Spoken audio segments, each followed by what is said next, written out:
All righty. I think we are live. I'm going to give it a few seconds to render here. We always get a weird melty screen about 10 seconds in, then it goes away as it connects. And yes, you guys are fast. You guys are extremely fast. Exploring Indiana, Coin Hunting Drew, Aggie Hall, Sheila, Carter, Stephen Jones, Andre, Sean, Rob, what are you doing super chats already for? That was quick. You don't waste no time. All right. We got 44 seconds in. We got 32 people already. Are you guys, you stalking me? Like the notifications or something? Are you going to be outside when I look out my window? That would not be good. Alrighty. So it looks like we are rolling. How is the quality of the chat? No lag on my end. Looking good. Is it sounding good? I left the settings almost identical to last time. I think we got this down to a system now. Alrighty, we got the thumbs up.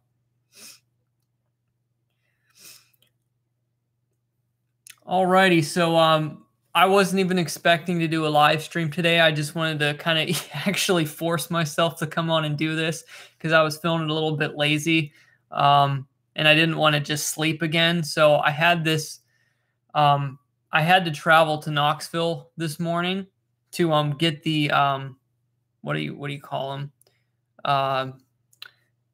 The word is escaping me here.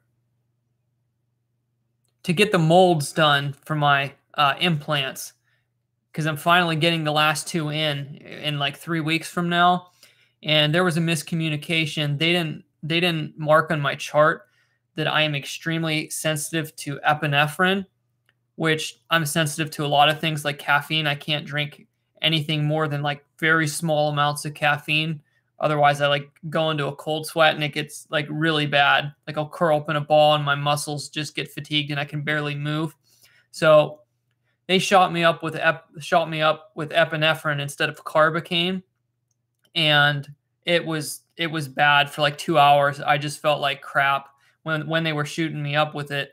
My heart started racing. I just busted out into a cold sweat. I was like shaking and my muscles were contracting. It was not fun. So I've just kind of been like lazy all day and just haven't had the motivation to do anything, even though I'm fine now. It's just not a fun morning, to say the least. So now that we got the bad news out of the way, let's get the good news out of the way, which I guess the good news is I'm alive, you're watching.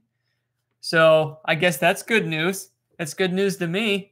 I hope you all are having a good day. So there was absolutely no plan with this live stream. Completely freestyle, liver streaming onions. That's right. So anyone who's coming in who has no idea what that title is, in the last live stream, I accidentally put liver. I put an R at the end of it, and it wouldn't let me fix it in the title. So I guess I'm having another liver stream. Okay, let's grab some comments here. I guess because this is the first time I'm doing a later super chat, so we may get some different people in here.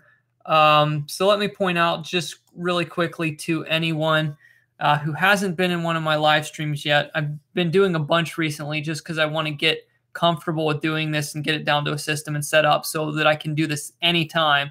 I feel like I need to. So I'm just trying to just almost make it like a routine so it's like normalized for me. So for anybody coming in who doesn't know, if you make a $5 super chat or more, or send like a super chat donation to my P.O. box, whatever you want to send, cash, check, money order. I'm just saying, I don't care if anybody does anything, but people ask me all the time how to send me stuff. So $5 or more, you get a sticky. It goes on the wall back here. As you can see, I put this, I don't even know what it's called up. I've had that thing for a long time. So when I put that up, because I removed my door, because I didn't like the door there to the bathroom upstairs. So I had to move all the stickies over a little bit. I did that yesterday when I hung this thing up. But anyway, $5 super chat donation or more, you get a sticky on the wall with your name on it, which will be shown in future actual video or videos, not just live streams. I'm sure I'll show it a lot as the wall fills up. So just something fun to do. I just kind of had that idea on a whim. We got a super chat here from Urbex Pajerico. Appreciate that, man. I know you did a super chat on the first live stream. Your name is actually up there. I think you're the orange one. You are the third sticky down there. You can't read them from here, but you will see it in future videos. So it'll be like a little, people get to see your channels and stuff when I do them on main videos. I'll tell everyone that they can check out those channels. So there you go. You're up there.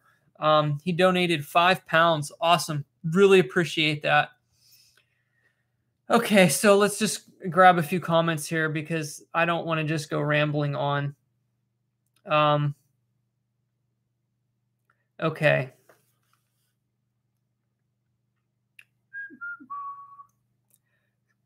Does everybody have volume? One person said they have no volume. I don't know if that's me. Okay.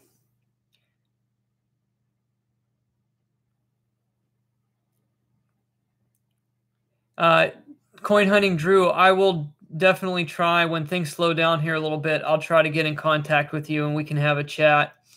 Just been busy here and I've been just avoiding some stuff the last few days, and then I was out of town today. I haven't even had my vehicle looked at yet, so I've just been winging it the last few days here. Volume is good, awesome. Everybody can hear me except for one person, so I think that's whoever can't hear me has got to be a problem on your end. Okay. So does anybody have any questions or like anything? I'm going to try. The chat's moving pretty quick right now. I'm going to try to get through it. I can't look at every comment here. So let's see. Coin Hunting Drew said, I can tell, man, you've hit an all-time high, 158K subscribers and already got 60 people in a live stream chat. Congrats.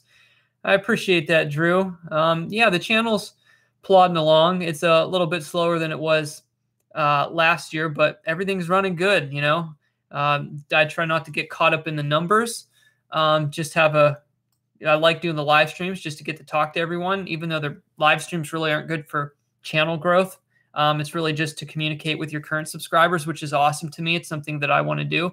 And I've really just learned to enjoy the platform here and try to get past, the constant focus on growth and things like that, and just to kind of enjoy the journey. Stacy's amazing, said, hi, can you shout me out?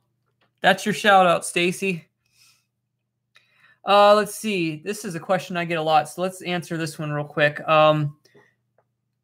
What's that say? Twiztid2 something, bunch of numbers said, why don't you use your E-Track much? A few simple answers for that. First of all, I had an injury a few years back, and it's extremely heavy, so I can't swing it for more than 20 minutes without it just destroying my shoulder and kind of like under my arm. It's just too heavy. It's 4.5 pounds plus the probe, so it's like 5-ish pounds. It's way too heavy for me to use on long hunts, and also the type of hunting I've been doing around old home sites where there's a lot of iron. Not only is the Technetics T2 that I use lighter, it has a better coil design, being oval shaped, which I find easier to maneuver. And it does so much better in iron and looking for relics. Now, I do lose maybe about 2 to 2.5 inches as far as depth goes, but I generally hunt in areas where there's clay, or at least not really butter-like soil. So generally the coins I find in my area, unlike when I lived up north, I don't generally find like old pennies and stuff like down like 11 inches here. So the E-Track, it's heavier, it's sort of overkill, and it's not as good for relic hunting. So the type of metal detecting I do these days, which is predominantly around old home sites, the Technetics T2 just works better for my style of hunting.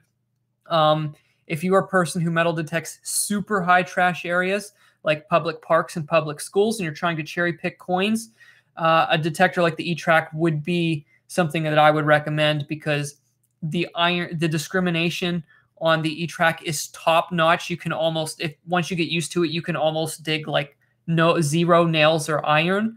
So that's kind of my recommendation. But if you're relic hunting, the top-notch discrimination actually works against you. And the E-Track's processor is actually a little bit slower also. So it doesn't tend to do as well in highly mineralized areas where the ground is really hard packed, where there's like thick clay. So there's a lot of different variables. But for my style of hunting now, it's just the Technetics T2 is more efficient for what I do. It just works better for my current style of metal detecting. So I hope that answers your question as thorough as possible. The thing I majorly miss about the E-Track is the probe. I really miss the probe. I had to get used to transitioning back into a pinpointer, but I've done that successfully. So I'm just going to randomly try to look and grab a few more questions here.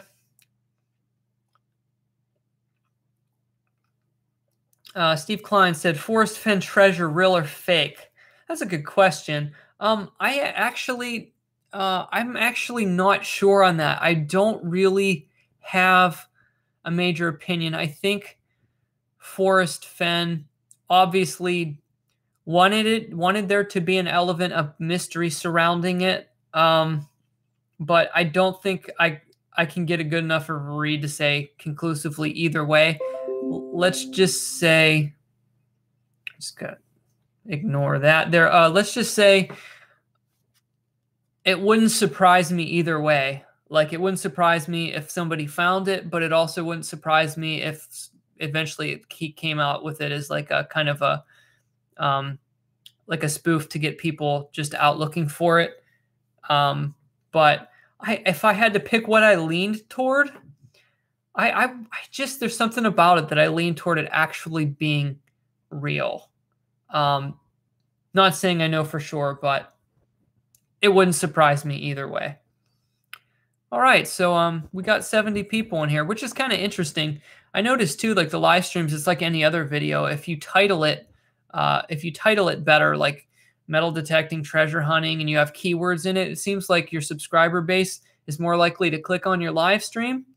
And since I just kind of did a generic title, since it was kind of freestyle, maybe not as many people are clicking into the live stream, or maybe they thought it was a cooking video. It's too funny. But I didn't want to mislead anyone to just think that I was just going to be talking about metal detecting, because this is, I don't care what you guys ask, any topic. I don't actually, a lot of the time, I don't want to talk about treasure hunting, because my life is, it's a large portion of my life. So sometimes I'd actually rather talk about other stuff. So let's dive back into some other questions. The American Enthusiast said, any more bank strap hunts? I'm not sure if you watched the one I did about a week ago. I went through some more Zimbabwe banknotes and I posted that video. It was extremely successful. I found a lot of good fancy serial numbers and cool errors and stuff like that. Will I do more in the future? Yes, I plan on it. I just haven't been doing it frequently. Those types of videos I maybe get around to about once a month to do a bank strap hunting video, give or take once a month on those types of videos. But yeah, I may even do it on the live streams a little bit, just to have something to do, so I don't feel like I have to be focusing on trying to find something to say the whole time, where I can actually have a task and share it with you guys, and or we can do it together. You can have a live stream and tell everybody to get a box of coins or strap of $1 bills, and we can all go through them. That would be pretty neat. So maybe on the live stream in the future, I really don't know. Just for now, I'm keeping them to chats. Let's see. Andre Burnett said, you're a huge inspiration and watch as much as I can. I really appreciate that. I'm glad that I can be inspiring. I try my best to instill in people a sense of adventure, because that's been a huge part of my life over the last 5 to 6 years. Let's see. Mr. Dearborn said, "What's your next auction item?" I don't know. I don't know yet. I do have a few things like up on. I started to do some buy it nows and like on an eBay page where people can buy stuff, just to kind of support the channel if you wanted to. I have a few like the Zimbabwe inflation notes up. I'm going to add more to it in the future, so there's more variety. I can find a link. I can get the link to that while the stream's live if anybody wants it. But yeah, I'll add more to that in the future. It's just sort of like I guess like a merchandise thing. Most people on YouTube sell t-shirts and hats and stuff like that, but personally, I'm not into that stuff, and I don't think people always want to buy a t-shirt. I'm kind of weird like that. It's like I don't even like if I wouldn't buy a t-shirt from someone. I probably wouldn't end up wearing it anyway, and especially if it's like I only wear it if it's comfortable. I don't, that's like my criteria. Like I won't just wear a shirt just because it has, like somebody's logo on it or I'm trying to support someone. To me, I just throw on whatever's comfortable. I'm like Steve Jobs in that sort of way. It's like I don't care. I'll wear the same thing every day, as long as it's comfortable and I don't have to think about it. So let's see. What else we got here?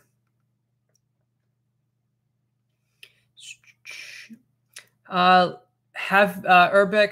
Pajerico said, "Have you found any early Scottish coins?" Boy, have I found any Scottish coins? No. The closest I found to that would be I found an 1863.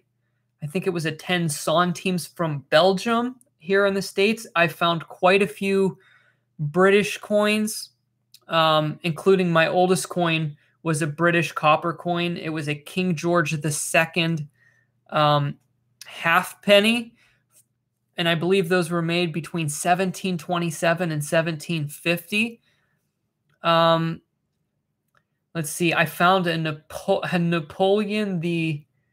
I think it was Napoleon II coin from 1852. That was pretty interesting. I believe that was French. So I found some interesting things from around the region, but nothing that I could specifically say was Scottish. But it's awesome when the old coins from Europe pop up over this way. I found quite a few interesting things. I did actually find, I don't know what it is with Belgium, but I did also find this early 1900s part silver coin, like an 80% silver coin from Belgium again. It was, I think, in 1911. And it was pretty cool. I don't know if somebody made a pendant out of it 100 years ago, but it had the hole was square. Somebody had driven a square nail through the silver coin. It was pretty neat. That was one of my favorite silver coins I've ever found. It was 1911, so that one wasn't super old. Let's see. David said, "Do you still have your MX Sport?" Yeah, I actually mentioned that in the last stream when I was going over some of the equipment I do still have the MX Sport, which I may use underwater a little bit. It's heavy, and then when you add the weight of trying to swing it in the water, it's a bit cumbersome. So if I go underwater, I'll have to shorten the shaft so it's not as hard to swing underwater. That's one of the tips for people metal detecting underwater. If you shorten the staff, then it's a lot easier to swing under the water. But yes, I still have the MX Sport, just not using it for land hunts. I have better option for land hunts, but for like if hunting in the rain, beaches, and like in the water, I probably will use it coming up here in the future. Okay. Let's look here a little bit more. Jan said, "Hi, JD." Hey, Jan, how are you doing? I didn't check my email over the last like 48 hours here. I sent a response. I'm sure you got back to me again. So I'll respond to if you reply to my last email, I'll check that probably tonight. I'll probably get to my emails again. I didn't get to go through all my emails yet. I know a few people had sent them, so I'm trying to get back to those as well.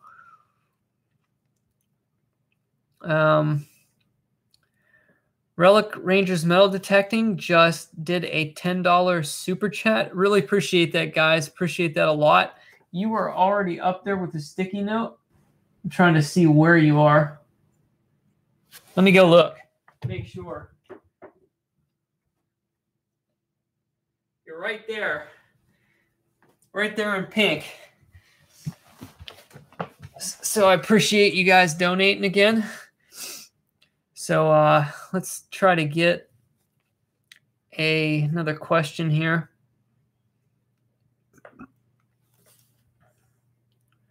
Someone said, JD, I think a shirt would be dope, but a huge fan of good gloves for digging bags to hold baseball hat, also called the trucker hats.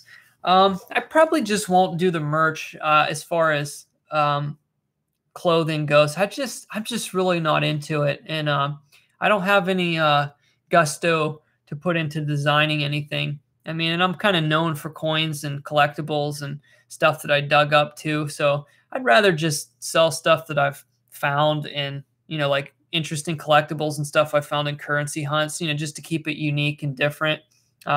Everyone seems to like that too. So I figured I'll just kind of go with it.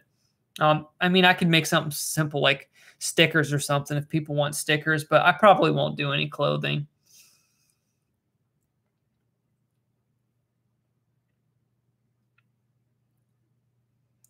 Urbex Pajerico said it would make my day if you ever do. All good finds though. Yeah, that'd be awesome to find a Scottish coin. That would be really cool. That's like an early one. So I don't know, when did they I'm not too familiar. Like, at what point did the Scottish have their own, like specifically their own unit of currency?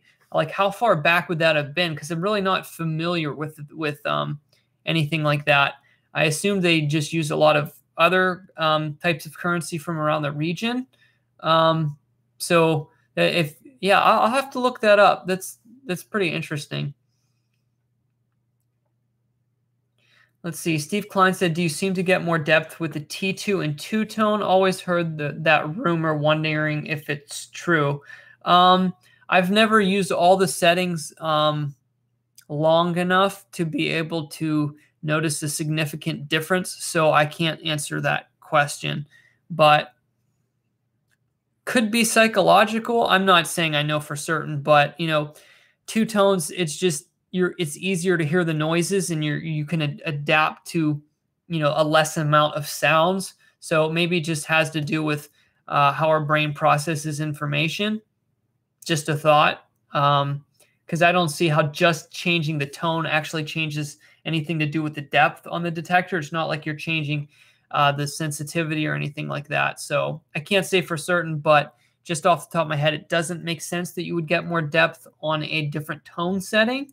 Like I said, unless it has something to do with just the perception of audio, because I really get honed into three-tone. And once I'm really honed in an area where there's really deep old coins, I can pick out, like 10-inch deep pennies with the T2 if I have my discrimination, my sensitivity up almost on max. So just something to think about. Sometimes it's just how familiar we are with what we're listening for.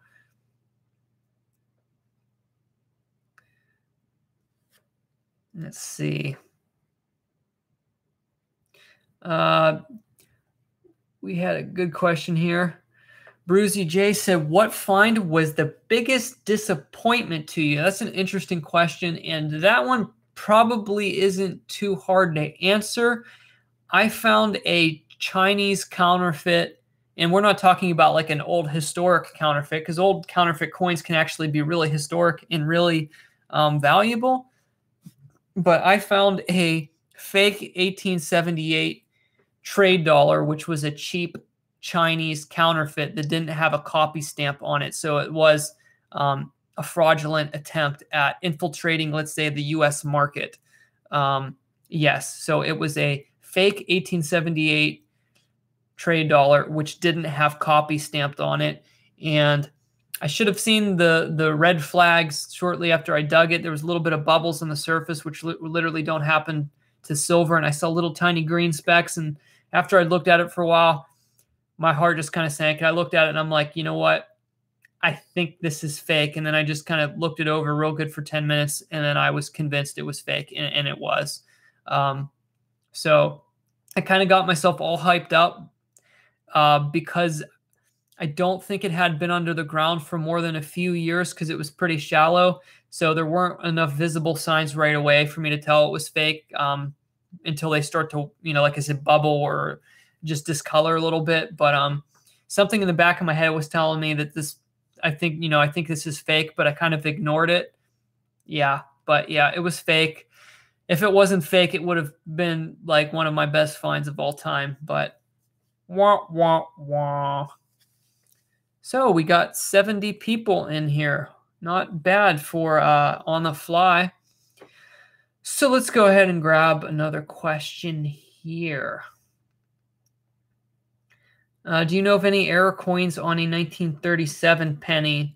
Nothing specific to that year I know of off the top of my head, except for common errors like, lamination, anything you could find on any other wheat penny. I don't know anything specific to that year.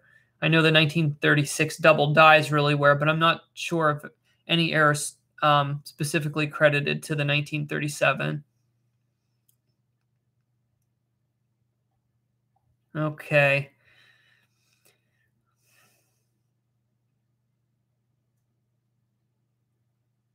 Okay. Gary Neal 2 said, if you are ever in West Virginia hunting, hit me up. I'm working a good Civil War 100-acre permission. I appreciate the invite. I was letting everybody know in the last video, I set up an email for people who want to invite me on hunts or, for business inquiries, anything like related to, the channel or invites. It's JDVC@gmail.com.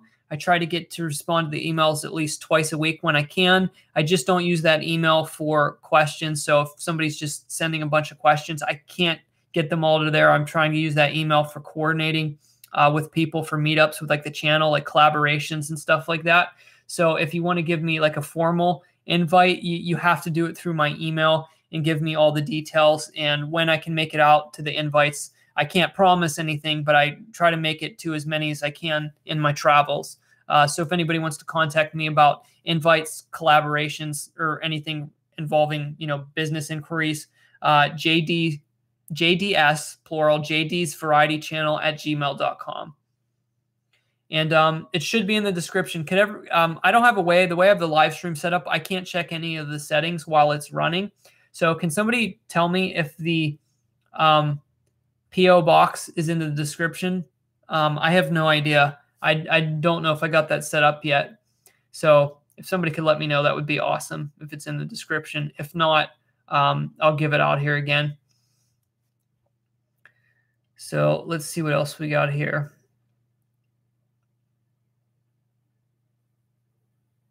Wash PA Digger said, sorry, man, I got to disagree about the faster processor on the E-Track. The E-Track is slow. I hope I didn't say that backwards. I was saying that I don't use the E-Track as much because the processor is slow. I was trying to say that it was slow, so I hope I didn't say that backward. That's one of the reasons I don't use it for relic hunting, because it is slow. So yeah, we're on this absolute same page on that one for sure. Okay. We got Green Mountain Metal Detecting in the live chat. Hey man, how's it going? Good to see you in here. I like your videos a lot. Love the woods hunting that you do way up there in the mountains. Awesome stuff. Let's see.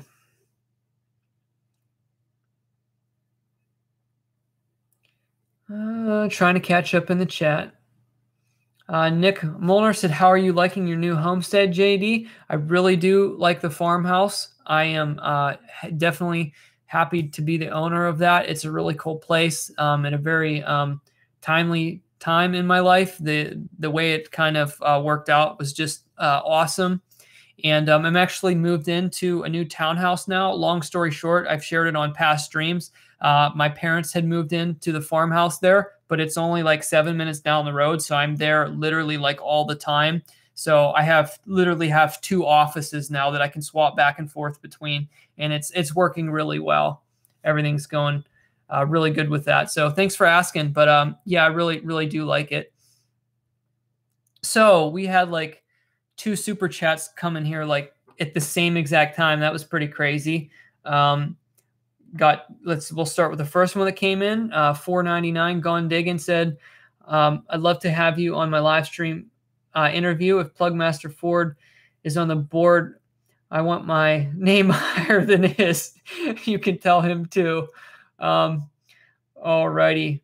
But yeah, I've actually thrown around the idea of trying to go on some other people's live streams and podcasts and things like that. So send me an email at jdsvarietychannel@gmail.com and we can talk about that more. I don't want to go into it here and get off topic.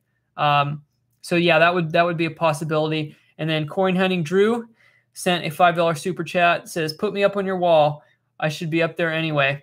So what I was going to do is, because I have really bad OCD, is I was going to go down, make sure that it doesn't repeat the same color before I go up on the next row.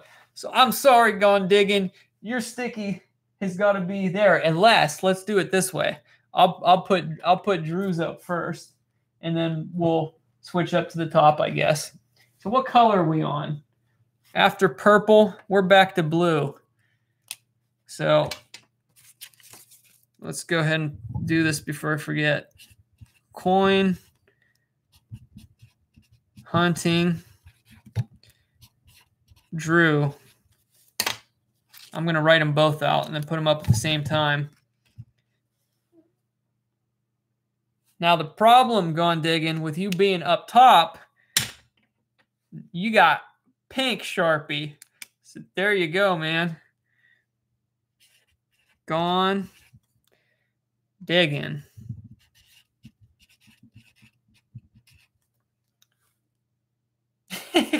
Coin Hunting Drew sent another $2 and said, you better put me on top.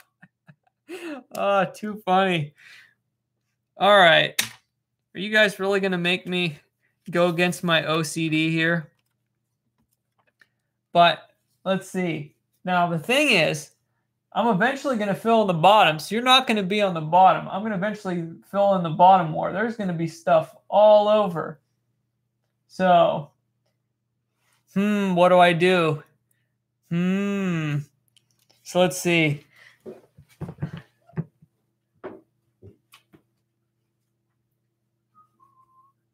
Let's do this.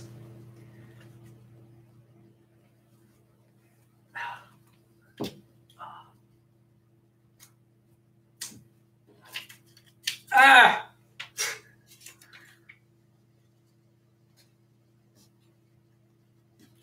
You see that from back here? Yeah, you can see that. That'll work. Oh, I'm going to move it up a little bit.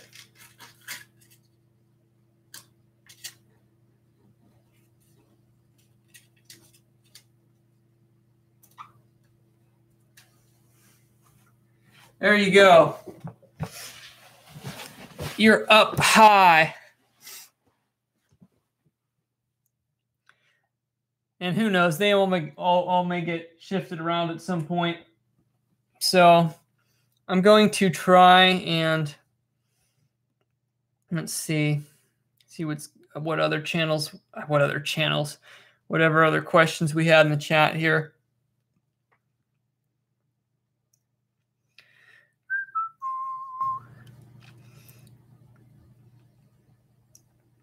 Gregory Lee said, JD, how are your headaches been any better? Absolutely better.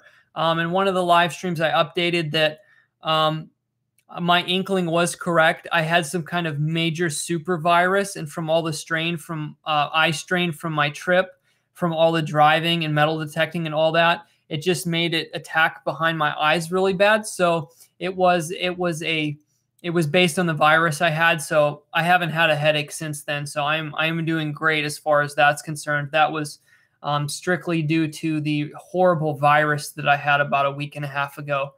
Probably one of the, it was anything like I ever had before. It was just a really nasty thing that really attacked behind my eyes. And yeah, I just for like 2 days I couldn't even open my eyes. It was pretty bad. But I am I am good now. That is all over and done with. Okay. Let's see. A question. What is the best sounding detector? Man, it just all comes down to opinion on that one. But I just, all the times I used to think about it, I tell you, when it comes to silver, the E-Track does have that sweet, crisp sound that is unlike anything else. So it's kind of hard to say that anything's better than that. But believe it or not, I like the sound of the certain settings on the Fisher detectors that they sound really funky, but they're not like real shrilly and obnoxious. It's like that, like wah, wah, wah, wah. I can't explain it. It's really weird, but I actually like it. Just because I think it's like the least invasive on your ears. And it just kind of has it's just interesting. It's not more of like a beep. I actually like it. I have that tone set on my Fisher, and I like it a lot. It's like it's growing on me. It's really growing on me. JD, have you ever had dreams about metal detecting? Absolutely. I mean, waking up is sometimes the worst. It's terrible because you're finding gold coins. There's stuff all over the surface. It's like when you have a metal detecting dream, it's like always over the top amazing. I guess it's like subconsciously everything you ever wanted to find all in like 5 minutes. So waking up is sometimes the worst disappointment in the world because you realize that you didn't actually find it. So yeah, I absolutely I've had metal detecting dreams for sure.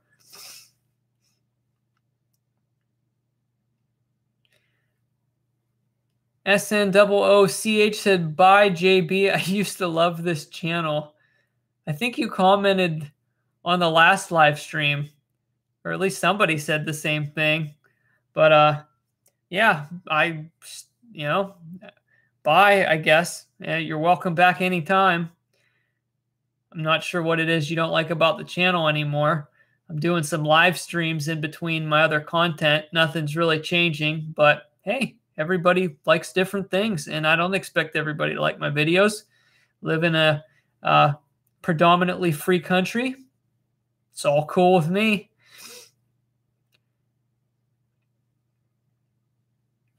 Henry S. said, what do you do when you dig on neighbor's property? How do you divide the goodies if you do most of the digging? Well, most private permissions that I metal detect, I mean, more often than not, all the time, they just let me keep the stuff. And if they're interested, then we just split it up. It really depends on what they're interested in. You just got to take it one person at a time because everyone's different. But if somebody says they're interested in splitting the stuff, you kind of work it out beforehand. But normally it's normally agreed upon that if I find anything really valuable, we'll split it 50-50. And if they have any historic interest in the finds, I'll just, when I'm done, I'll show them what I found and normally offer them to give them a few things. It's pretty simple. Most people are pretty easygoing with it. And if somebody's not easygoing and you can tell that they want to keep everything or that just feels like a strange situation, it's best just not to detect in the first place.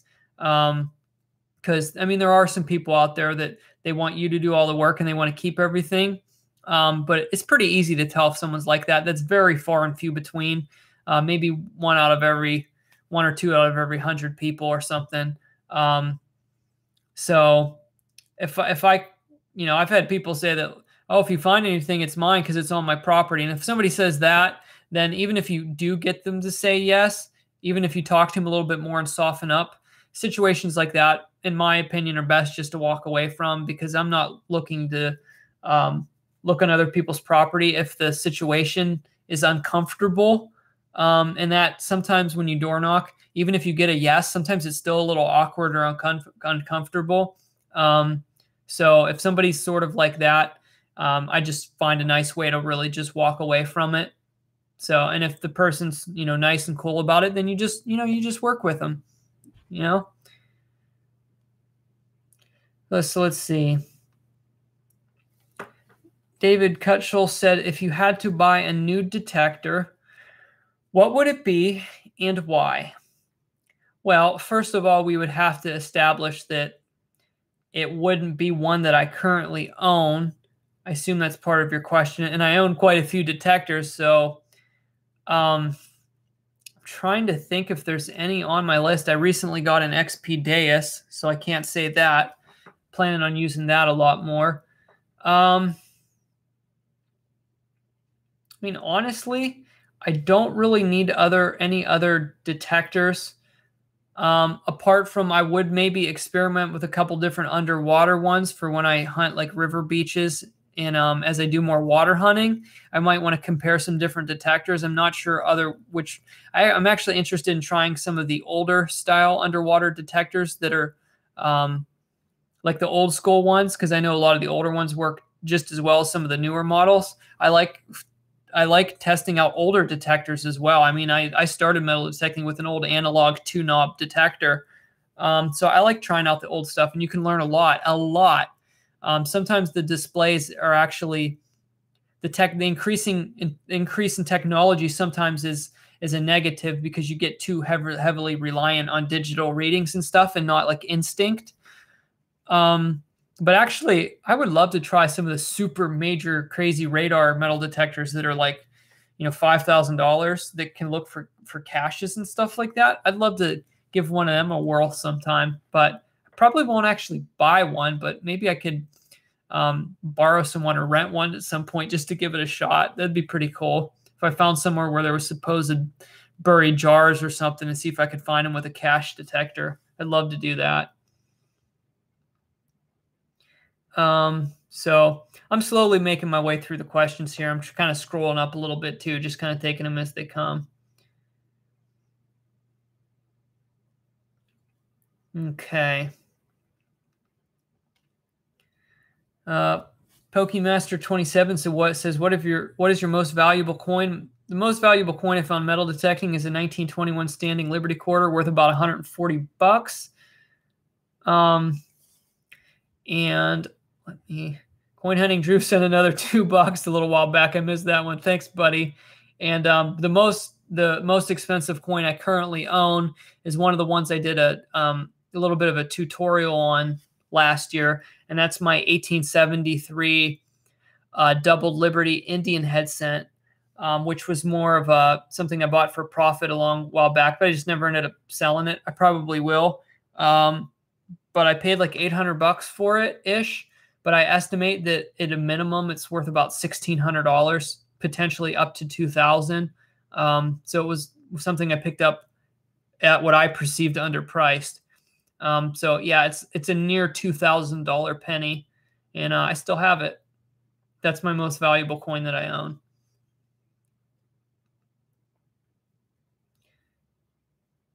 Okay.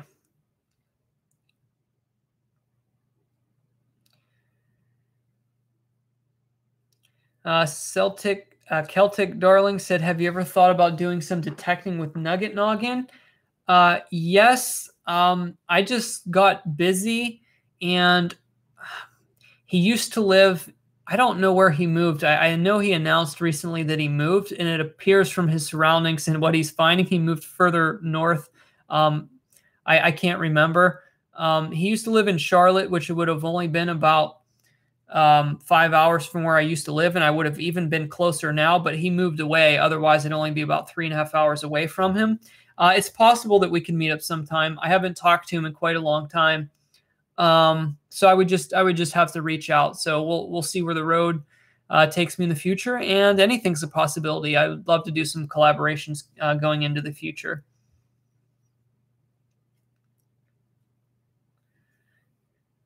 Katie Beth said, your live stream is amazing. You mean my liver stream? Yeah, appreciate it. What is the top #1 bucket list item of metal detecting you haven't found yet? To narrow that down a little bit, I'd say feasibly possible. So I'd say what would be the most likely thing on my bucket list that would be found in the United States? To find a a naturally dropped gold coin. And when I say naturally dropped, the gold coin that I found a few years ago, it was technically, you know, a more recent than not drop because it was a piece of jewelry on a gold ring. And I don't think it had been lost more than 10 to at the most 15 years prior to when I found it. It wasn't super deep. So I want to find an actual US gold coin that was dropped a long time ago. And kind of my dream coin is like something like a quarter eagle. I would love to find one of those, but bucket list items, there's really no like tier of which one's like higher up. Anything that's on my bucket list is something I want to knock out. I want to find a 2-cent piece, a 3-cent piece, silver or not, a fatty Indian head penny. I found tons of the bronze ones. I've still never found a copper nickel one. Just there's a lot of coins on my list. As far as relics are concerned, I've done pretty good on knocking a lot of things off my relic list. I mean, I found a Union Civil War spur this year that was complete. So, I mean, that was phenomenal and a major bucket list find. There's a lot of people that Civil War hunt that, you know, don't ever find a spur, a complete one. So I was really pleased with that. On the relics, man, I can't, I guess getting into some of the older colonial finds that I don't generally find in my area. I'd love to find some large complete shoe buckles. I really love silver relics. So anything silver, you know, is good in my book. But yeah, just anything old that I haven't found, anything I can knock off my bucket list is something I really want to find. Let's see. JD, will we ever see a Mrs. JD metal detecting with you? I don't know. We'll see what the future holds. Yeah, so we'll see. Not at the moment, but that doesn't mean it won't happen in the future. I have no idea. I'm just kind of going with life, and we'll see what happens. Sheila said, are you going to go back to that property you found the Morgan? I assume you mean the second Morgan because I found one a few years ago. Probably not. I hunted that property a second time when I gave the Morgan back, and I hunted it really good. And the finds really slowed down a lot after I was there for several hours. It's just one of those permissions where the lady is nice. But it was one of those things where it seems like she wanted to like kind of look at every single item that I found and have it pass through her hands. So I never knew like when she was going to want to really put pressure on me to keep something. And she was someone who didn't really understand metal detecting a lot, and she could never really understand how significant of the finds that I was making there and how important they were to me.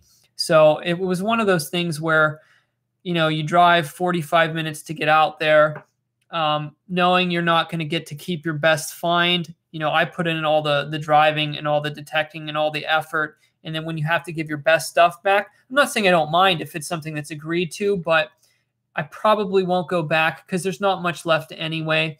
And it's just one of those things where she was kind of unsure on stuff, and she was very hesitant to make agreements. And then when she did, she would change her mind. Like originally, I gave her $30 to keep the Morgan dollar because I told her it was really special to me.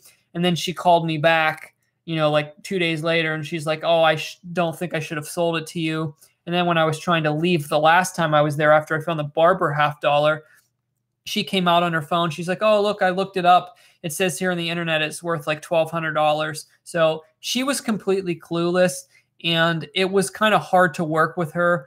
And just like for her to make up her mind, it was kind of difficult. And so what happened is when I went back, I told her, I gave her the Morgan dollar back. I said, if you let me keep what I find today, and, you know, just forget about the $30. You can keep the $30 I gave you and just keep the Morgan dollar. Just let me keep what I find today. So it's worth my effort coming out here. And she was even hesitant to agree like that. It's more like, oh, well, let's see what you find, Hurst, and then we'll settle up. So I went into the second hunt not even knowing what I was going to get to keep. So in the end, I convinced her to let me keep the barber $50 and everything else I found that day in exchange for her not giving me the $30 back. So I technically paid for what I found metal detecting like twice. So it was just a little bit of an odd situation, but I kind of slugged through it because it was such an amazing spot that I really liked digging at. And I mean, I found a Morgan dollar and a silver barber $50 in the same permission, which is incredible. And I found about 6 other silver coins, a silver, about 4 or 5 other silver coins, but I found a silver pocket watch, a silver spoon.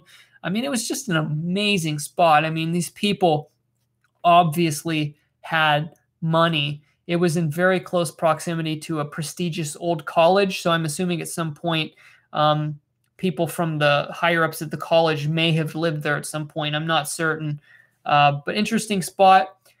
At that permission, the bricks were fired on site. They made the bricks for the house right there on site. And there was even brick pieces in the hole with a Morgan dollar. So it was just an amazing spot that was really well preserved. All right, so we're up to 80 people in the chat, so it seems like more are coming in as we go here. Probably leaving and coming like always. Oh, I want to put this out there real quick before anybody else comes and goes here.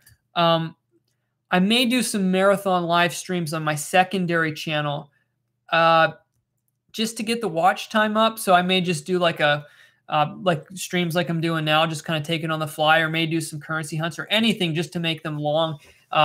Just because I want to get that channel monetized and get over the threshold. So when I do post other content to that, it has the potential to be monetized. So that channel is JD Uncensored. And I don't post on it too often. I use it for when I list auctions or just want to do something completely off topic or a short video or something that I don't want to post here on the main channel. I'll probably be using it a lot more in the future, but it's real spotty for me uploading to it. But if you want to subscribe to that channel, I may do some live streams over there, and not many people. I have like 2,000 subscriptions on that channel, but a lot of them are like kind of from over the years. So there's not a lot of active subscribers on that secondary channel, only a few hundred people. So if I do a live stream, there's not going to be a whole lot of people there. So I may be able to have more better conversation on that channel to be able to hone in to talking with specific people on the chat. So I may do that if everybody wants to subscribe and hit the notifications on the secondary channel there. So let's get back into everything here. Start grabbing some comments again. Cheryl said she subbed the second channel. Appreciate that, Cheryl. Nick Molnar said he's subscribed to the other one also. Appreciate that.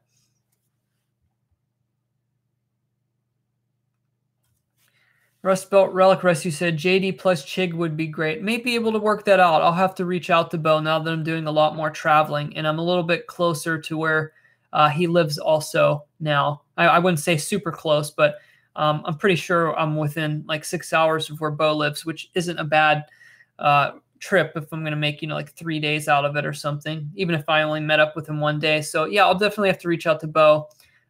Yeah, I love his type of exploring, just kind of anything goes, anything adventurous he can get into. He's just out there doing it. That's kind of like me. I don't really care what I'm doing as long as it's like really interesting and it's outdoors. I mean, I'm game for it. I don't care what it is, really.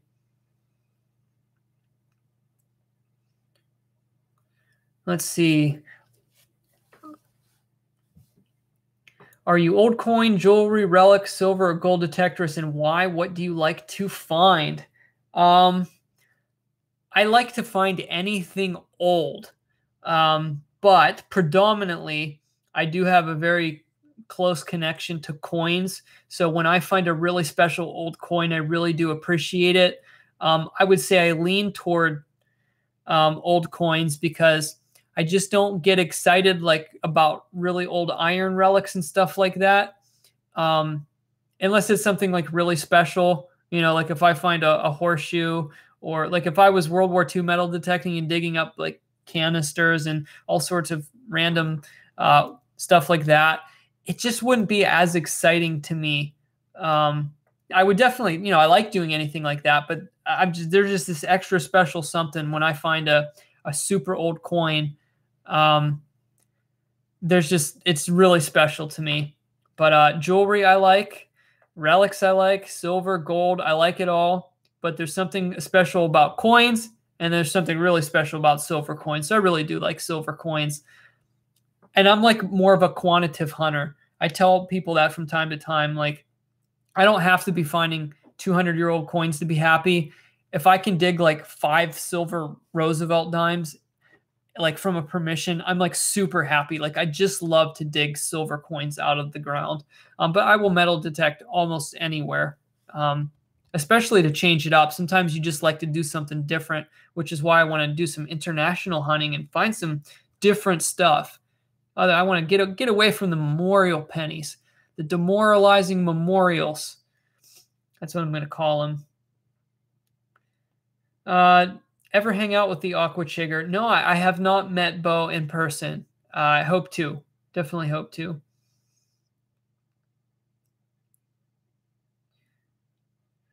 All right.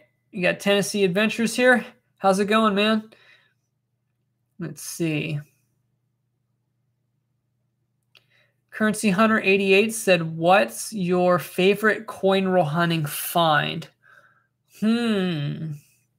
So I've looked through, I predominantly look through nickels and half dollars, so it's going to be within those two denominations. What is the best one? Or our favorite one? This is a different question. My favorite coin roll hunting find. I like the silver, and I like the proofs, but you know, I guess it would have to be just because it was so good. I mean, I found a beautiful 1944 Walking Liberty half dollar, so it has to be my favorite. But we'll say a close second is nickel hunting. I found a coin from Singapore in a nickel roll, which was pretty cool. It wasn't super old, but it was funny. I ran a conversion on it, and it was worth like 12 US cents. So I got 12 cents instead of a nickel. So I was up and happy about that, just because it was something different. But yeah, I haven't done too much coin roll hunting, but to find all kinds of unique stuff. But I like finding the unique like stuff that has like holes in them, you know, weird stuff like that. Let's see.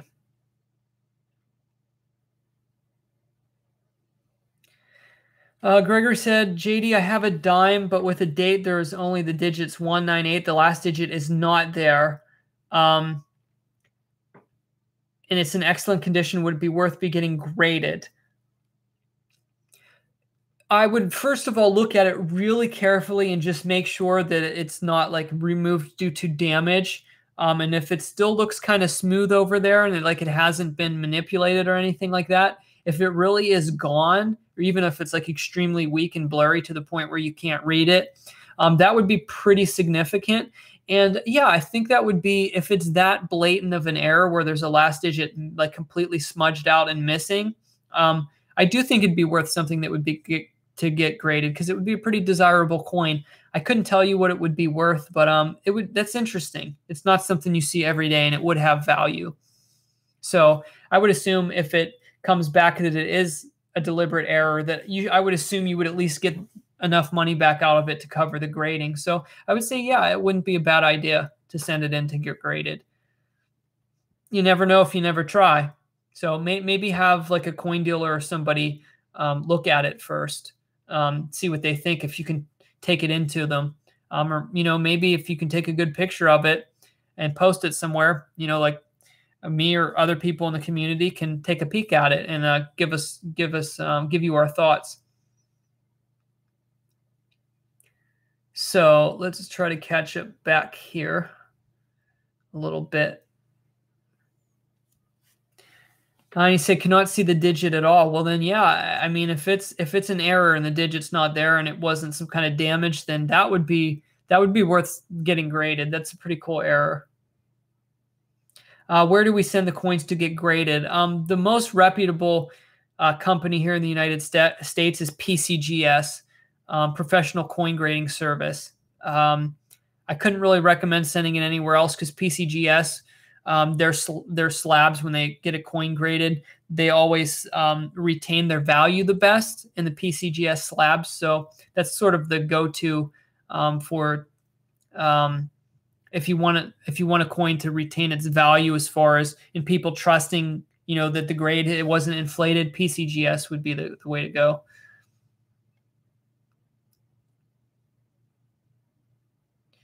Okay. Sheila said, "What made you film all those abandoned cabins in the woods?" I just like enjoying that type of thing. I don't do it a whole lot on the channel compared to like a lot of channels that do the urban exploration and stuff like that. But I really do like exploring abandoned stuff, especially ones that are out like in nature and a setting like that. I think they're really cool and kind of peaceful in a way.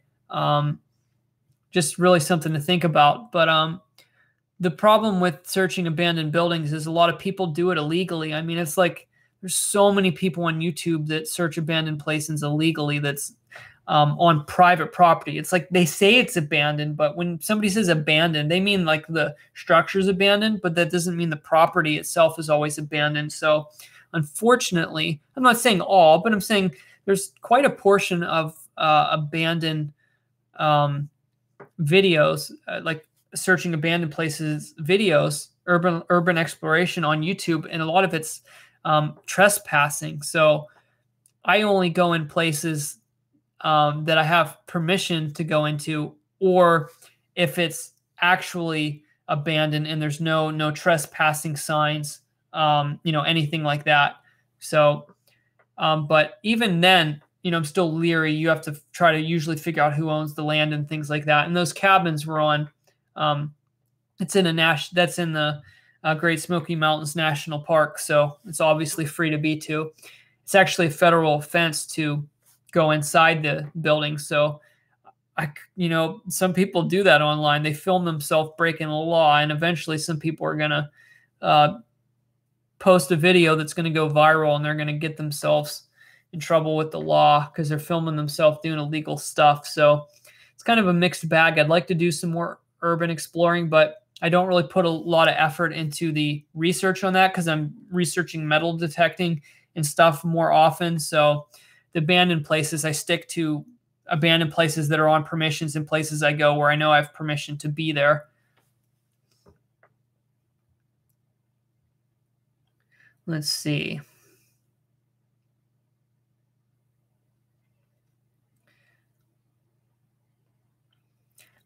Lynn Schmidt said, oh, my chat disappeared here.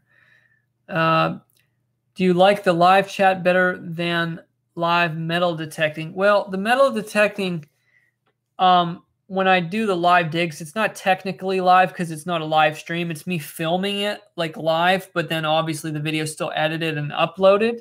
I definitely like that better because I'm out metal detecting and I'm not just sitting here chatting. So I do prefer the metal detecting live digs, especially on a good signal, man. It's suspenseful. You just don't know what's going to pop out of the ground. I found some really cool stuff on live digs. So I've been here for an hour already. Wow, this has really flown by. We're almost 10 o'clock. So for anybody who's in the later crowd, because I haven't done any live streams yet, with a $5 super chat donation, or if you send $5 or more to my PO box, I'm going to do like fan mail on openings and stuff like that. But if you send a super chat for $5, you get an instant sticky on my wall to be featured in future videos. Just figured it's something fun to do instead of selling merchandise. Nobody is obligated. I really don't care. People just ask me all the time, and it's something interactive to do. And I'm actually surprised so many people actually did. So let's jump in and grab some more questions because I just didn't have anything planned today. So if you got questions, fire away. I'll try to get to them. I think Aqua Chigger said anything over 50 years of age you can't pick up from national parks. I think that sounds about right. Yeah, I mean, there's really strict rules, especially around here, like on TVA property. It's illegal to collect Native American artifacts, like even if it's just lying on the surface, it's illegal to pick it up. Well, I mean, it's illegal to remove it from the property. I don't think it's illegal to like pick it up and look at it, but I mean, Yeah, in some areas, the laws are extremely strict. In national parks, yeah, I mean, you're not supposed to take anything out of them, even if it's like, from what I understand, even like rocks. You're just not supposed to take stuff. It's just the way it is. So you just find somewhere else to treasure hunt. Digaholic said PP break. Nope, not yet. An hour in. First live stream, I went 4 hours and 10 minutes, and I didn't take a break. But if I go to the bathroom now, see, I got this thing hanging here. So I could have some privacy during the live stream. I'll just disappear through there, and hopefully you can't hear me. I don't know. I don't know if it'd pick it up in the audio.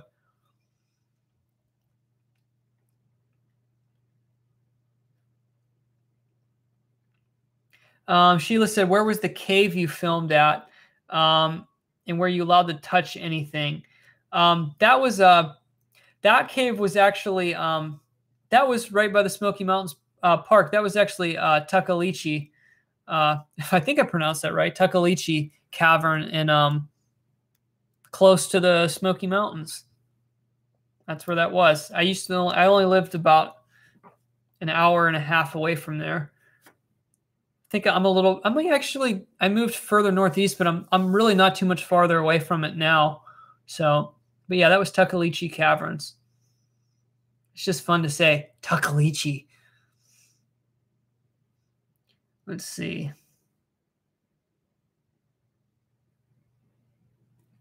Okay, that's pretty funny. I'm not going to repeat that for everyone here, but that's pretty funny. Texahoma digging. That is pretty funny. I said something goofy like that the last time too. Well, somebody pointed out that I titled the video, I didn't pee for 4 hours. And then like when it says how long ago I uploaded it said streamed an hour ago. So yeah, that doesn't sound right if you read it all in one line.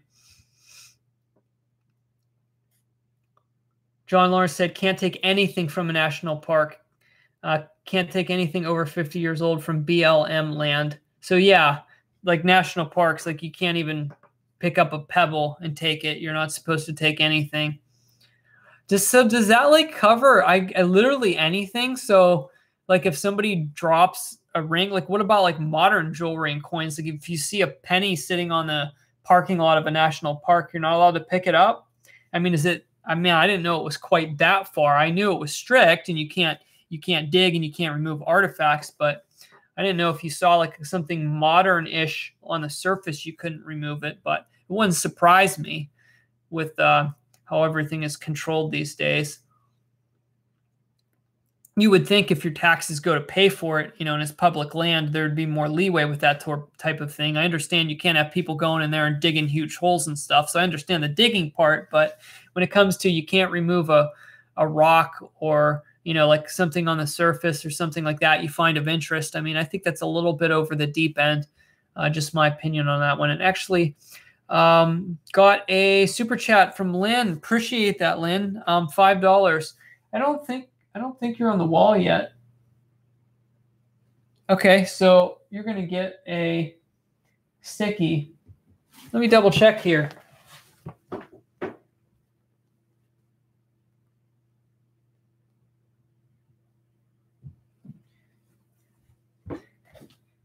Yeah, you're not up there, so we're on orange, so you get orange.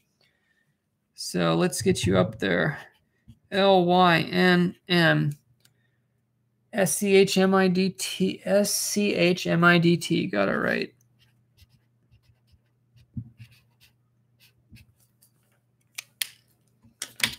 And actually, my OCD, that's going to kill me up there. I got to move them other ones. Sorry, guys.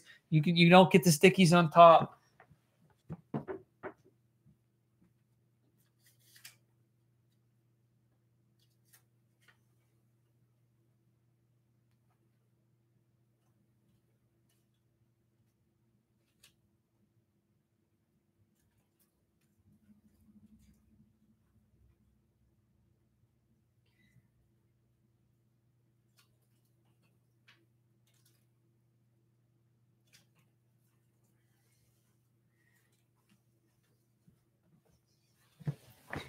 Okay, now, because we cycled through to the pattern I'm going to, so the next person's going to get purple, and it's going to go back up to the top, and then we're going to start another row down.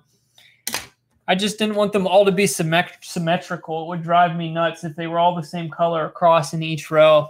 That would just bug me for some reason. Because look, I got to sleep in here. It's got to be aesthetically pleasing somehow, or I'll be having nightmares about how the wall doesn't look right. I got bad OCD.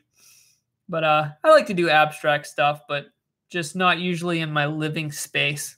Sometimes bugs me. I actually got some pretty cool ideas for if I, in the future, get another investment property. I have like some ideas of where I can do some really cool stuff to make it interactive for all the viewers and make it sort of like a kind of like a YouTube project house where I can shoot videos there, do kind of crazy stuff to the walls. Metal detect the property. I kind of got this concept in my head, and we'll see if it materializes. I always have just hundreds of ideas going, and most of them don't end up happening, but at least one always does because I'm always doing something. So, but I got all kind of crazy ideas in my head. So we still got 70 people in here staying strong. It's been staying between 60 and 80 the whole time. So we got people coming and going. So if you are just chiming in, I appreciate you stopping by the live stream. Since I started the live stream, I've woken up quite a bit. I was sleepy when I started it, and I wanted to do the live stream. Or if I didn't start this live stream, I probably would have like fell asleep or something. So it got me going here. Okay. Mountain Man Coins Antique said, I live up in the mountains of Boone, North Carolina. Ever dug there? I've been through there, never dug there, but I've been through the general area. But no, never dug there. How many pull tabs do you find as a live dig and not put it on YouTube? Almost never, because I don't generally dig live low tones unless I think it's going to be an old nickel. Like I only do live digs if I'm in an area where I'm pretty sure there's a really good concentration of old stuff, and I can distinguish that the signal is generally 70 to 80% of the time going to be something really good, like a silver coin or something like that. So weird signals like a pull tab, sometimes I can even tell the difference between a nickel and a pull tab if you pay attention. So I've almost never dug pull tabs on a live dig. So, and most of the time, I don't delete a whole lot of clips. I put a lot of effort into making sure my content flows. So I don't delete as many clips as I used to. If I do a live dig and it's something that's not good, I still leave it in the video the vast majority of the time. Unless it's long and drawn out and something really trashy, I may remove it from the video. But yeah, I haven't had many really bad live digs like that as far as like finding pull tabs. I've had ones where I thought I was digging a silver coin and it was like a piece of brass or copper or something like that. So we got a $5 super chat from Mildred Homan. I hope I said that right. Hohman. Not sure how to pronounce that. Appreciate that a lot. So like I said, we are on purple and we're starting another row. So I'm going to put you up on the wall right now. Mildred. And actually, I got to get another thing of stickies. This is my last sticky on this pack, and I've got more on my shelf back there. So,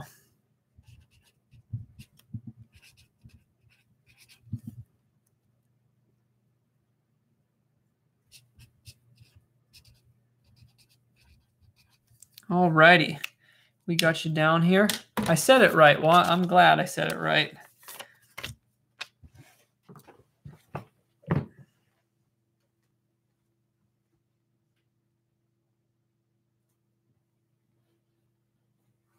Alrighty. We got row number 2 going. So appreciate that once again. Okay, so let's stretch out here a minute. Let me get rid of this and grab my other stickies.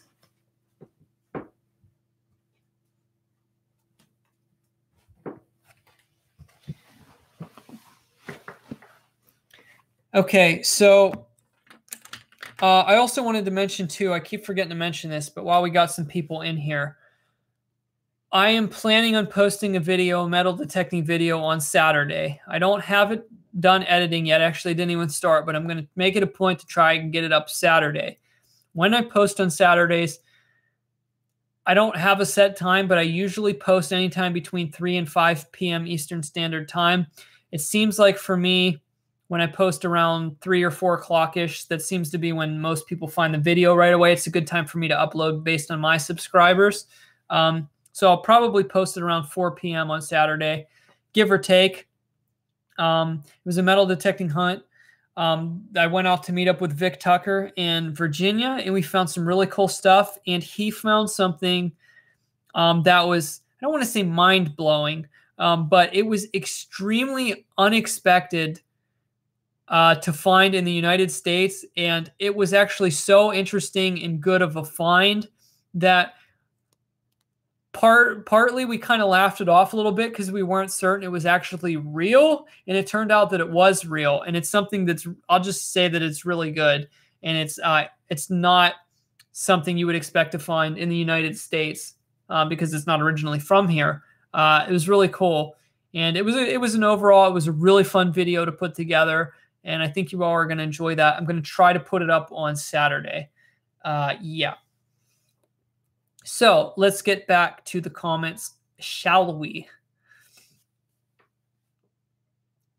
What do you think about having a co-host or guest on your live stream sometime? Absolutely, positively. I want to find a way to integrate other people calling in or having a co-host or anything like that, just to make it more interactive and interesting, to bounce ideas and things off other people. So it's just not me talking the whole time. I know long-term this probably isn't the most interesting thing in the world if I just keep doing constant live stream Q&As and stuff like that. So absolutely, if I keep doing live streams in the future, that is definitely something I want to press into.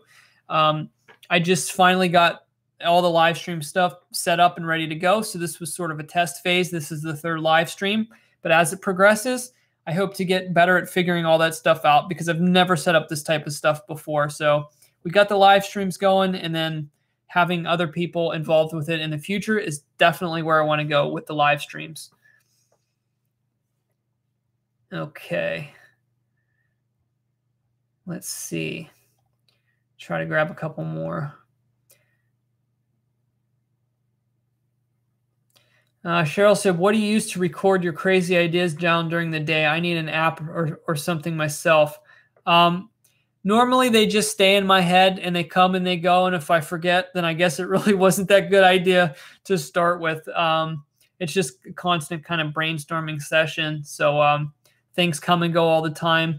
And I normally don't write something down unless it's like I really feel like I need to because I don't want to forget. But otherwise, it's just all kind of randomness floating around my brain until it's concrete enough that I starts to materialize, and then at that point I won't forget because it's something I've been thinking about for a while. So my brain has found a way to sort of regulate itself. But as far as tasks are concerned, if I don't write them down like a to-do list or something, generally it doesn't get done, or very little gets done. Like I need to write them on a list and physically cross them off. It's like tricking myself too. It's like if you get the satisfaction of crossing it off a list, you feel like you did something, even if it was insufficient.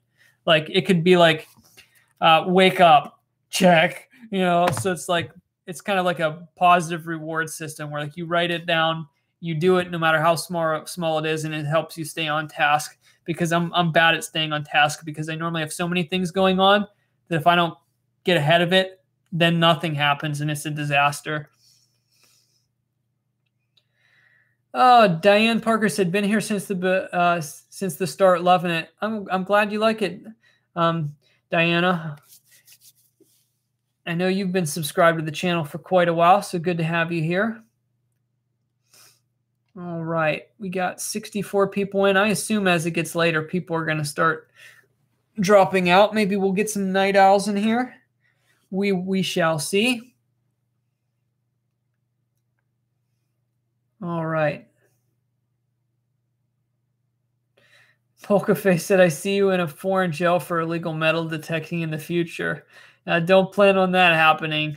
I'm going to make sure I know the law is good where I'm going, and that it's legal, because I don't want to end up in a jail in some foreign country. That would not be favorable. Sheila said, what are you going to do once the wall is filled up? That's a good question. We'll cross that road when we get there. Maybe I'll just layer them on top. No, I'll figure something out. But we got a long way to go. I mean, those stickies, you guys see, they're like, 2 by 2 inches, and man, I got a lot of places to go here. All right. Kenneth Flower said, how about a shout out from my grandma to JD? She passed 2 days ago. I'm leaving tonight, 500 miles to PA. Here, Kenneth, this is a shout out to your grandma. I wish you the best in this time. I know it's not the easiest thing when a loved one passed, so you're on my mind.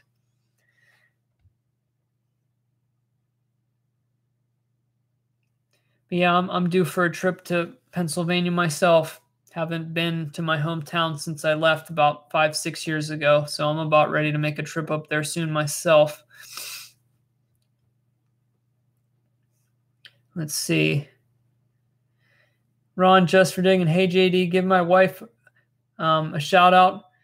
Mrs. Siberian, she'll love it. I'll be waiting for it Saturday. I'll give her a shout out here. So there's your shout out. Read the comment. I try to get them in the video sometimes. It just depends on whether I do or not. It just depends on the style of videos. Some on the editing, I have to keep it really tight and to the point. And then sometimes I'll do videos where I do a bunch of them. But I try to do the live streams here to be able to interact with everyone. So I can't promise it'll be in the video. But you're welcome to post in the live chat anytime. I try to give people some exposure from the live chats too, and say hi to everyone. Try my best to get to everyone. All right. Out of all the coins you've dug up, which one do you have the most of? Well, I mean, that just has to be memorial pennies. I've dug thousands of them, probably close to 10,000 of them. You do eventually start to get sick of seeing them in the hole. So memorial pennies, absolutely, I find the most of, because it's the smallest denomination of modern coins and the most common one to find. So yeah, memorial pennies. Elizabeth Frazier said, sweet, finally caught you live. Glad you finally caught me live. I know I'm elusive and random, and it's hard to pin me down, but here I am. Text Home and Digging said, studies show if you write something down, you are 48% more likely to do that thing you wrote down. I have absolutely no problem agreeing with that. That sounds right to me. Definitely sounds right to me. Max Ryder said, my pops introduced me to your channel. Well, thanks to your pops. I appreciate you tuning in and watching. Man, I got involved in metal detecting I started watching YouTube videos probably about 8 months before I started posting videos. And that was back in 2012 when, there may have been 100 people tops posting metal detecting videos regularly. There was next to no one doing this when I started watching the videos on YouTube. Noggin was posting some videos. Aqua Chigger was already posting some videos.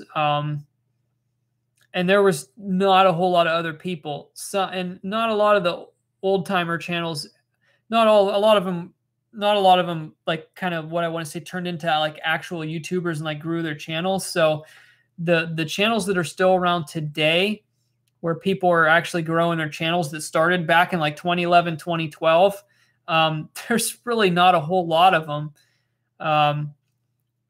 I started posting videos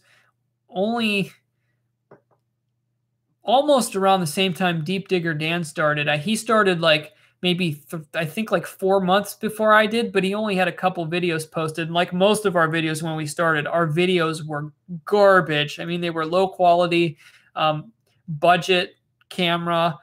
real discombobulated or low quality and just terrible. And it's funny to look back and watch them.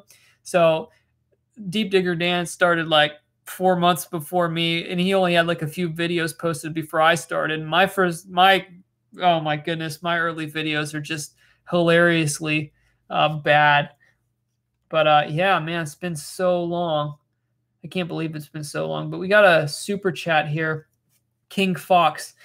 Let's pull his question here. He says, what do you think about Nocta in Venio and where it might take detectors in the future? And then he said, sorry to hear about your grandma, Kenneth. He was talking to a viewer who had just posted about his grandma passing, not my grandma. I just want to make sure everyone knows that, for those who are just tuning in. I actually am not up to date on that. I don't know what the Nocta in Venio is, so I'm going to have to research that and maybe get back to everyone on the next live chat. But it seems like there's something special about it if it might take detectors somewhere in the future, so that's something I should definitely look into.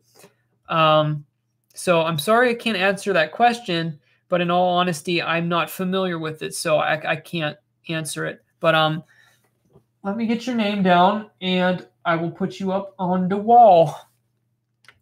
Let's get King Fox. I appreciate the donation. Call it a donation, but you're paying to be on my wall, so it's like it's a service. Because see, I'm doing labor. I'm laboring. It's not very hard labor, but it is labor. I just like to say stuff like that. I probably get some people up in an uproar talking about putting stickies on my walls labor. Probably think I'm lazy or something. I know my humor goes over like a lead balloon sometime because I'm humorous when people least expect it. So sometimes in my videos, people take my humor like completely the wrong way, but that's okay with me. As long as I get a good laugh, I guess that's all that really matters. As long as some of you guys get a good laugh. I mean, if nobody laughs, then you're probably just a jerk. But if at least some people get it, then it's all good.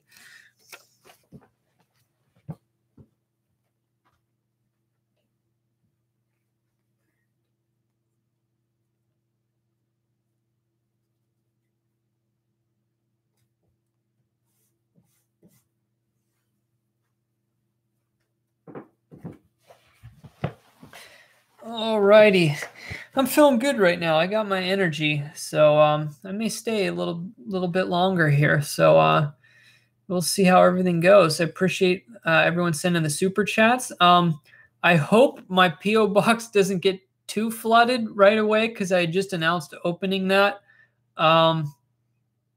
just like on the last live stream, which was a couple days ago. I didn't check it yet. I'll probably check it tomorrow. To see if anybody sent anything. I know a few people said that they did send something. So I'll have to check that shortly, see how that goes. But for anyone who doesn't know, my PO box is, well, for the name, you can just put JDVC, short for JD's Variety Channel. PO Box 3252, which is 3252, Blountville, Tennessee 37617. That's the PO box. So if anybody sends me anything, I'm going to try to open everything that everybody wants me to open. Just put a note with it, and I'm going to try to open it all on a live stream or on my secondary channel. I don't know how, but I will try to film opening the stuff if I can. SJ's Mixed Adventures. Hey, good to see you. Where's Scooby? He's at the farmhouse. So I'm like living between two different places. I have like two offices right now. And my parents are moved into the farmhouse, and I'm in the townhouse here more full time, but I'm still at the other place like all the time because it's only like 7 minutes away. So Scooby's chilling out at the farmhouse. So he's not here. But I was thinking about just like grabbing him and throwing him back here just because everybody's seen him for like when I do webcam videos over the last 2 years. SJ says your mom's awesome. Well, I'm sure she appreciates that. Yeah, she's quite the hoot. Okay. Sheila said, do you like drinking energy drinks? No, I can't drink caffeine. I will like feel like I'm dying. I can't have any type of caffeine.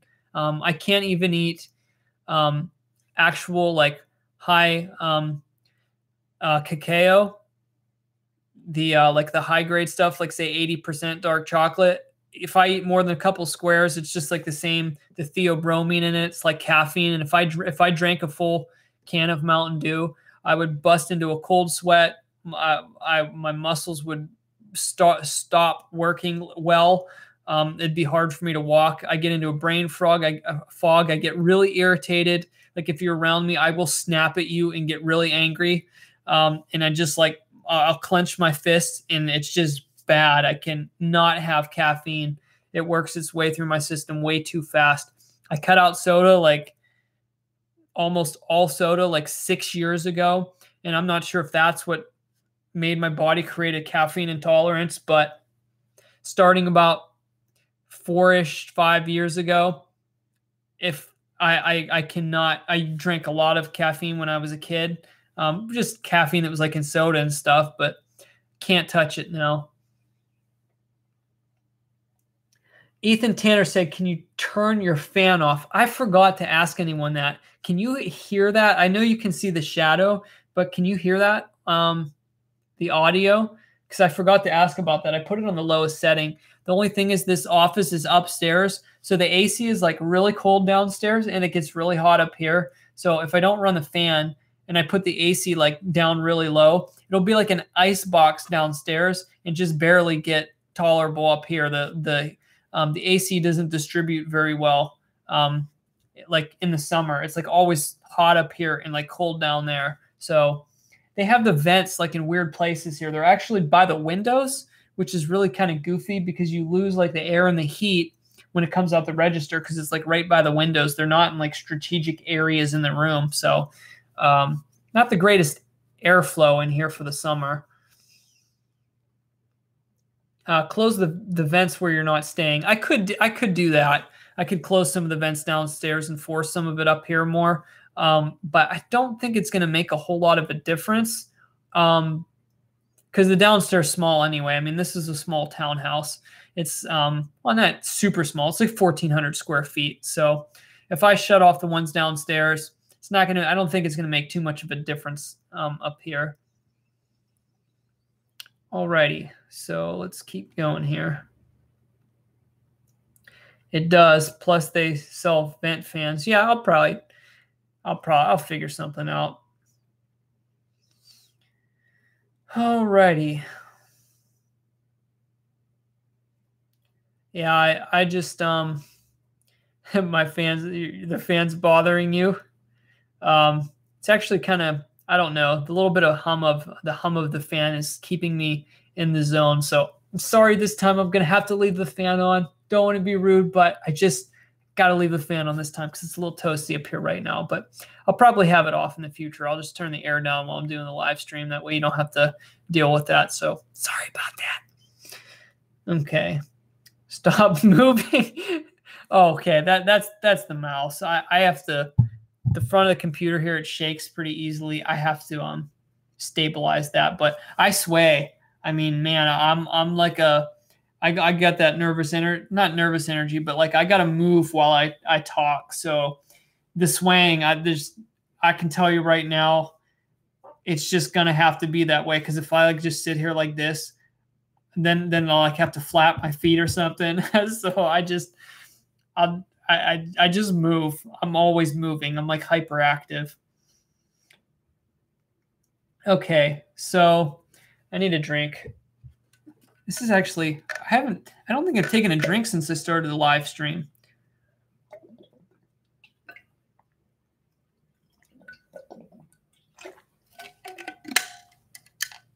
Oh, alrighty. Let's see what else we got down here. We got Down South Detecting in the live chat. How's it going, buddy? Trying to scroll up here a little bit. Cyrus Beatenhead said, have you ever detected a cellar floor in an old 1800s house. Let's see. Wondering if I should check mine. I would definitely check yours. I mean, what's it gonna hurt? I would definitely check it. I did that video earlier this year in Virginia when I went out metal detecting with Jerry and Vic, and I went in that late 1700s house where they had kind of a dirt floor in their cellar there. And I found a few relics. I did find a few relics down there. I mean, it's always, if it's like a dirt floor in the under the main section of the house, that's not more of like kind of like a cellar access from like outdoor where they used to keep all their lawn equipment. If it's like an actually like a legit dirt basement that's in like the house section of it, and it's all the same, the dirt's always been the same there, you will find stuff. You know, if it's the dirt, I mean, if there was never fill dirt put in or it was never excavated and removed for some reason, I mean, there will be stuff there. So if it hasn't been manipulated too much over the years. So I'd say, what do you have to lose? And if you don't want to do it, then invite me to do it. I love crawling in people's basements. I've asked that at permissions before. I've said to the homeowners, I know I feel a little weird, but after I get to somebody who knows someone away, I'll be like, hey, you know, like, you mind if I poke around in your crawl space? And I don't always go in, especially in the summer, but if they've got like an oversized one or it's like under an old wood porch, I mean, I will go under people's porches and in their crawl spaces to metal detect because you just never know. Let's see. Robert Chaffee said, what's the most expensive meal and how much was it on Dig or Die? Oh, I don't know. I think the most expensive one, because I just wanted to make it a more fun video, was probably one of the last ones I did where I made that flying Hawaiian ham sandwich and I bought that lunch meat and put the pineapples and teriyaki glaze and bought the buns. I mean, that I made a meal out of that. And it was like $5 or something because I wanted to utilize all the money I found just for like something for the video. So that was my the meal fit for a king. But at the end of that Dig or Die series, the main one that I did at the beginning of last year, I probably should have ended the video with like a steak dinner or something because I had like a $30-some surplus, almost $40, I think, when it was all said and done because it was really successful. So if I ever did it like extended in the future, I have a better idea of how I would like form it as like a series. And do like a weigh-in at the beginning and all kind of funny stuff. And then at the end, if I had a surplus, you know, like splurge with it, just make it more fun. But I still may do a random day one here and there. Like some days I wake up, I like it to be spontaneous. If I'm not busy or I'm not going anywhere and the weather's good and I don't feel like door knocking something, I'll be like, let's film a Dig or Die. I like to do it on the fly because then it's like legit. Then it's like I didn't expect to do it. I have to shuffle my gear together. I haven't eaten breakfast and then I just have to go. So it's like it's legit. Like I don't make this stuff up, you know. It's legit on the Dig or Die movies. Just YouTube videos. I wouldn't exactly call them movies. Yeah, I need another drink. I'm starting to lose my voice a little bit.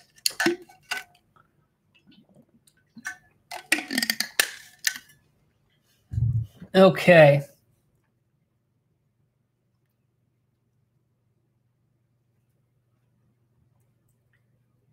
Did the sound cut out for a while? Because some people were saying that they lost audio.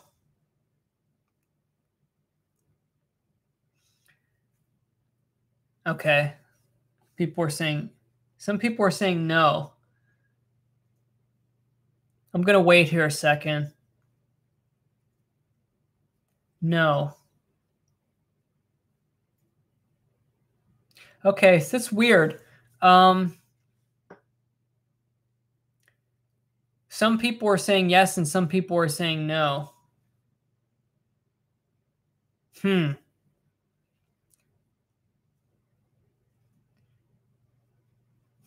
not sure. I don't know what I can do to change it. Some people lost hearing for a couple of seconds. Probably has something to do with the stream. John Gordon said, please repeat the zip. Okay, so it's JDVC, or you can write out JD's Variety Channel, P.O. Box 3252, Blountville, Tennessee 37617. So I guess the people who can't hear, I don't know. It'll probably work if you play it back, but there might be a little bit of an issue with the stream because it's kind of hit and miss with some people here. All right. So let's see here.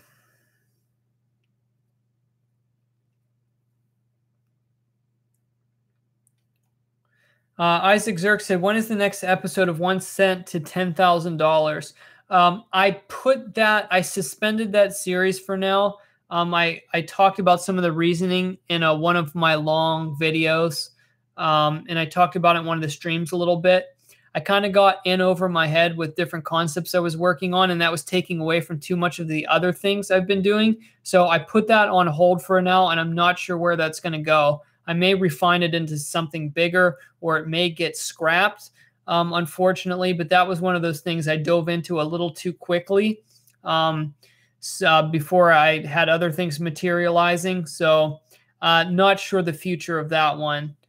So I know sometimes the channel's a little all over the place. That's part of the crazy brainstorming process. Some things don't stick around or materialize into what I want them to be. But it's just all part of just figuring out the next step, I guess. But yeah, I mean, I was really surprised. It seemed like a lot of people really like the dig or die videos, more than I expected. So, I mean, that's one of the reasons I keep doing them periodically, is just because everyone enjoys them so much. And I do like to put out stuff that my subscribers, really like from time to time. Like I like to do my own thing with treasure hunting, but at the same time, like it just seems like that's one of the things that everybody really gets a kick out of. So I just like to do it for everyone else. It's definitely not always the most ideal thing for me to do, because I like to look for older stuff, and I generally do that, just trying to find clad coins and jewelry. But I mean, like anything in life, you can make it exciting if you want it to be.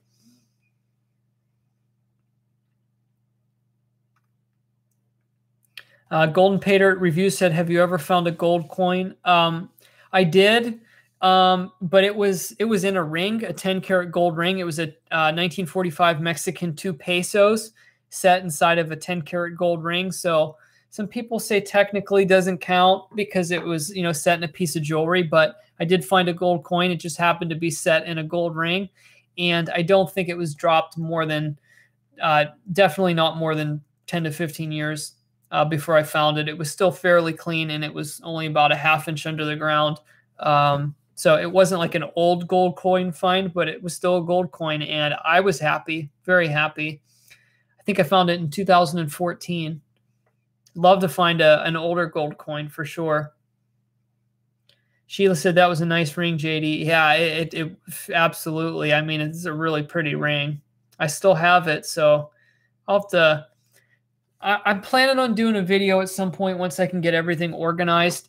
I want to do a video of like literally almost everything I've ever found metal detecting in one video, because apart from like aluminum scrap and some bits and bobs, I have about 90% of the stuff I've ever found metal detecting in storage. And I mean that, like, apart from the like aluminum trash, like I even have never cashed in most of my brass, copper, and stuff like that. I just have it stored in bins. So I literally have about, well, if I apart from aluminum and iron trash, I still have about 90 to 95% of everything I found metal detecting, which is quite crazy. It's roughly probably about 35,000 coins. There's a little bit over 1,000 silver items now between silver coins and silver relics and rings. It's somewhere probably around 1,100 silver items. I haven't found a lot of gold, but I have bins and bins and bins of relics and all kinds of stuff. I mean, I got stuff everywhere. It's all over the place. So it's going to take me forever to get it all sorted out and like displayed for a video, but it's something I want to do as I get it organized. I think that would be really cool to do a video showing everything that I've ever found. That'll be like an excuse for me to get organized because I find so much stuff. I don't put a lot of time into organizing it, and it just ends up like randomly in piles and all over the place. You would all think I have some kind of like really organized system. I used to, but it like got abandoned because I couldn't keep up with it. All right. So we still got 65 people in the chat here. Sheila said taught videos are funny too. Yeah, they are funny.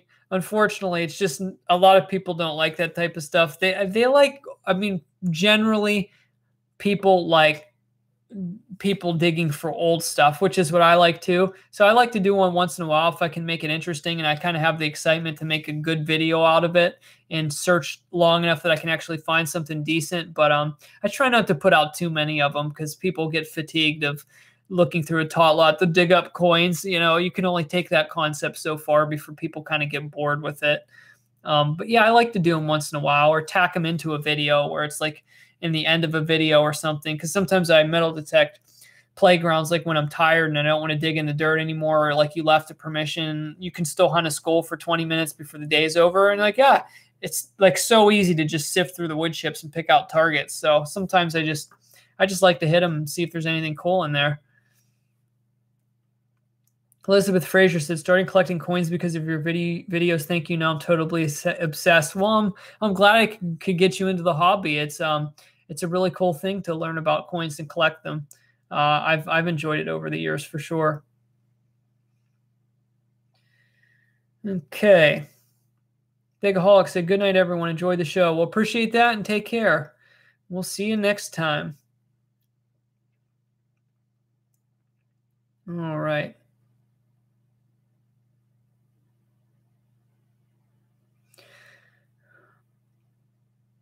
Oh, let's see.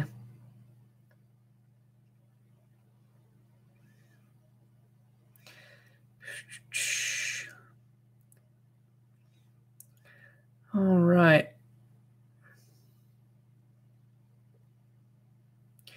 Lynn Schmidt said, we live in a 100-year-old house and have a crawl space in the front. Would you actually metal detect under there? I don't generally go in the crawl spaces if just if there's not much clearance, if they're only like a 1.5 feet, I generally avoid them. But if they're one of the oversized crawl spaces where I can at least get around comfortably, I don't have a problem going in there to see if there's anything old. You can normally scout one out in about 5 to 10 minutes to tell if there's really going to be any good signals under there or not. So you kind of just get right to the point. And if you're not really digging up a whole lot or get many signals within 5 or 10 minutes, you just kind of abandon ship. But yeah, I will go in just about anywhere around an old house to test it out. A lot of people don't do that. You know, they just look in the lawn and that's it.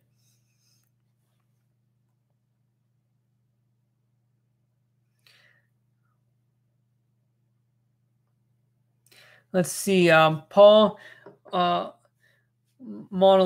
I'm not sure how to pronounce your name. So JD, are you a gun for hire? My daughter lost the ring in Johnson City that I made for her. She was devastated when she lost it.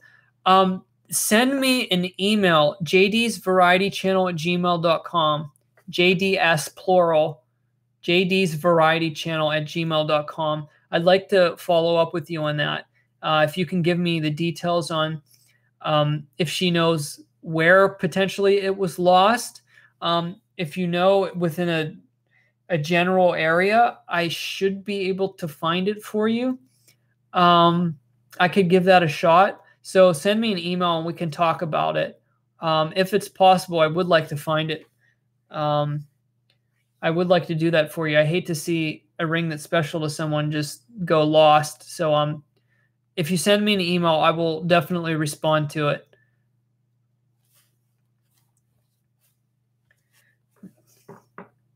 Let's see.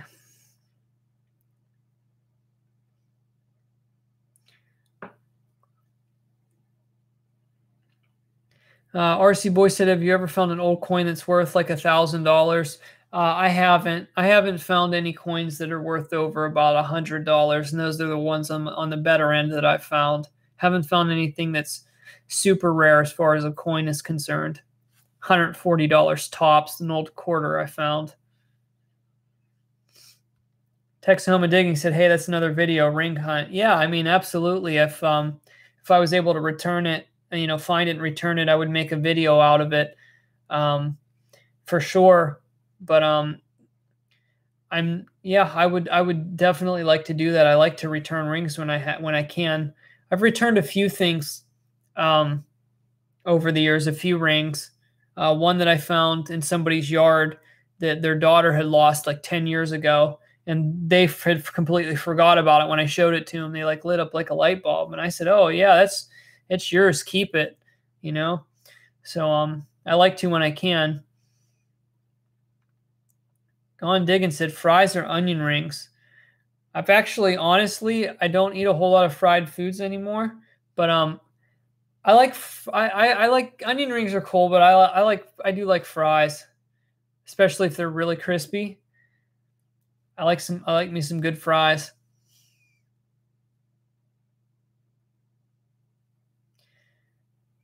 Oh, Sheila said, "Have you any more of your dry goods in your basement?" No, I'm not touching any more of that. I don't want to get sick. I don't trust that stuff that's down there. Most of it's still down there though, but I ain't gonna be the one eating it. Not happening.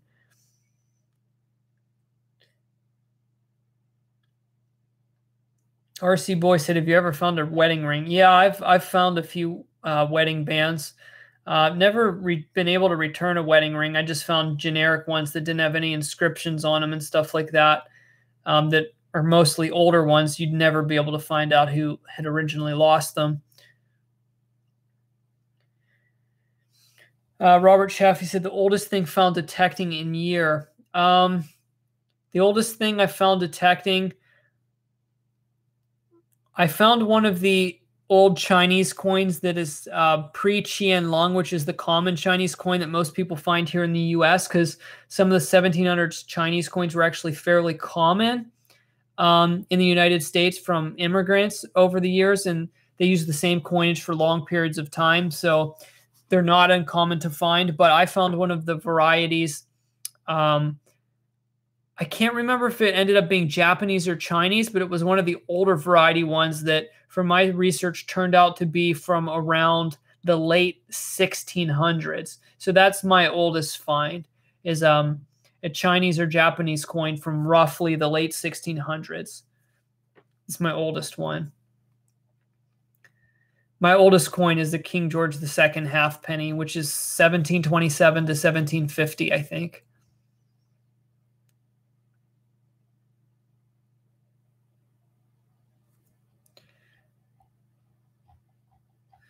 All right, let me see what else here.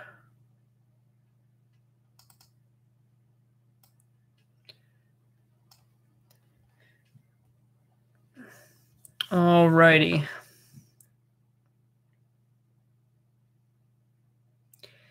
Yeah, I'm not planning on doing t-shirts, but I'm just gonna stick to the collectibles and stuff like that.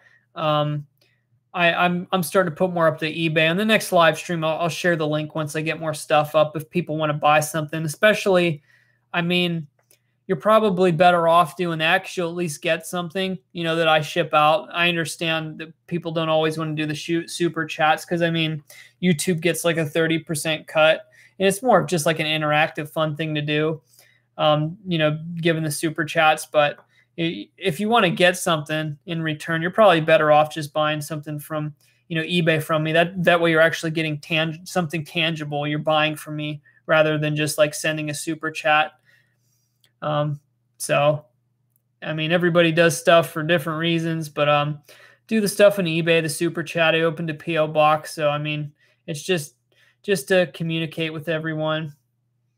But I've really enjoyed the live streams. In the future, I'll probably structure them a little bit more. I just wanted to come on and do another freestyle one here today and just answer some questions because I get backed up on questions, and I get so many on my videos, I don't have a chance just to kind of, on the live streams, you can just kind of unload and just answer questions for everyone.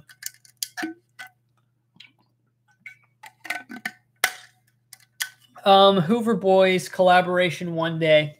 Yeah, possibly. I mean, they're always out detecting, and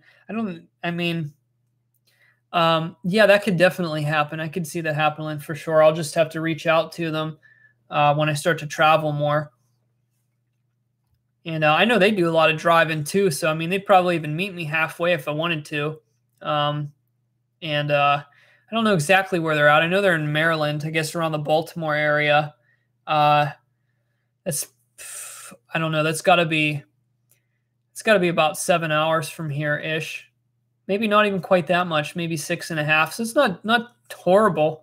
We should definitely be able to meet up, especially over the next year or two. Just depends on where I end up traveling. Have I ever encountered a rattlesnake while metal detecting?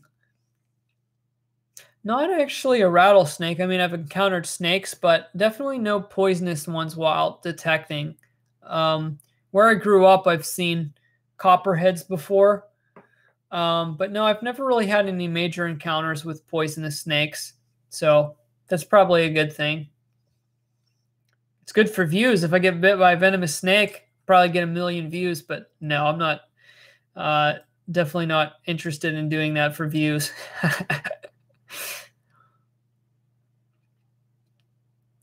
Let's see.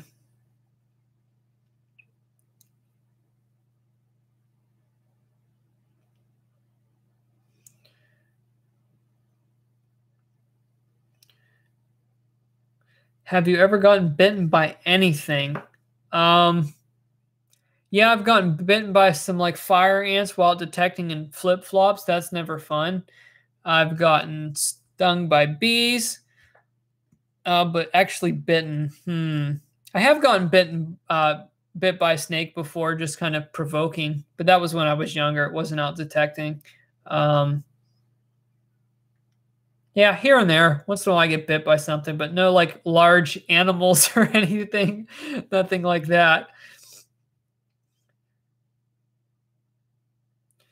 Alrighty.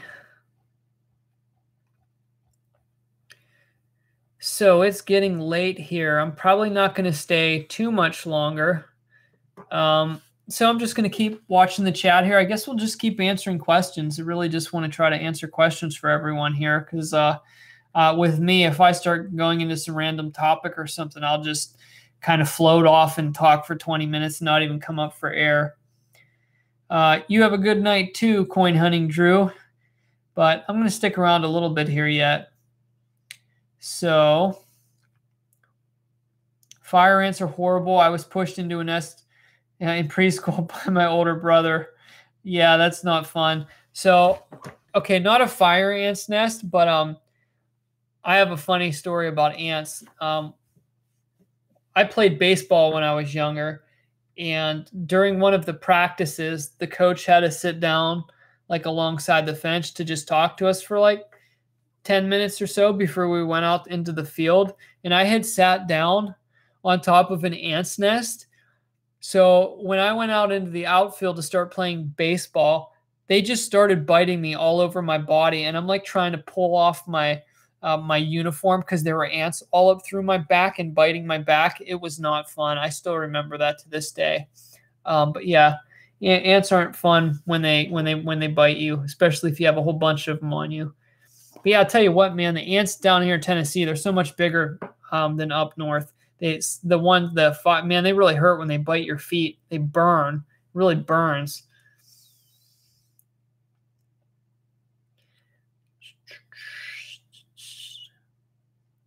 I like your tree on your door behind you. Looks nice. Well, I'm glad. I'm glad you like that. It's bamboo. But yeah, that's like, man, I bought that a while back, but I decided to put it up there because I was telling everybody in the last live stream, especially in smaller spaces, like the doors drive me nuts. And especially the door that's here, kind of when you open it, it blocks the walk-in closets that's back here. So as soon as I moved in, one of the first things I did was screwed the door off the wall and I decided to put that up just to have like a little bit of a divider. Makes a cool backdrop too. So yeah, I just put that up like yesterday.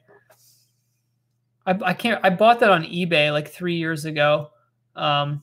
It's yeah, yeah, it was a while back. I thought it was pretty cool, and I needed one of them for where I originally lived. If you had a tornado in Tennessee, would you film it? Yeah, if I could safely. I wouldn't say I'm a major weather chaser, but I do push the envelope. I definitely would. We don't get a lot of tornadoes here because of the mountain range. It kind of helps dissipate the formation. Dissipate, I don't know if that's the word. It helps prevent the formation of tornadoes.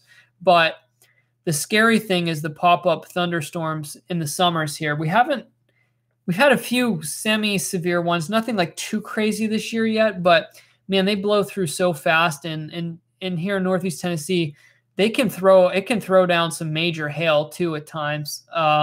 So it's the pop-up thunderstorms that can be really scary here because they form really fast, and the wind can get crazy all of a sudden. But generally, we can get hailstorms, but not a lot of tornadoes around here because of the mountain ranges break them up. There's a lot more tornadoes in the western part of the state.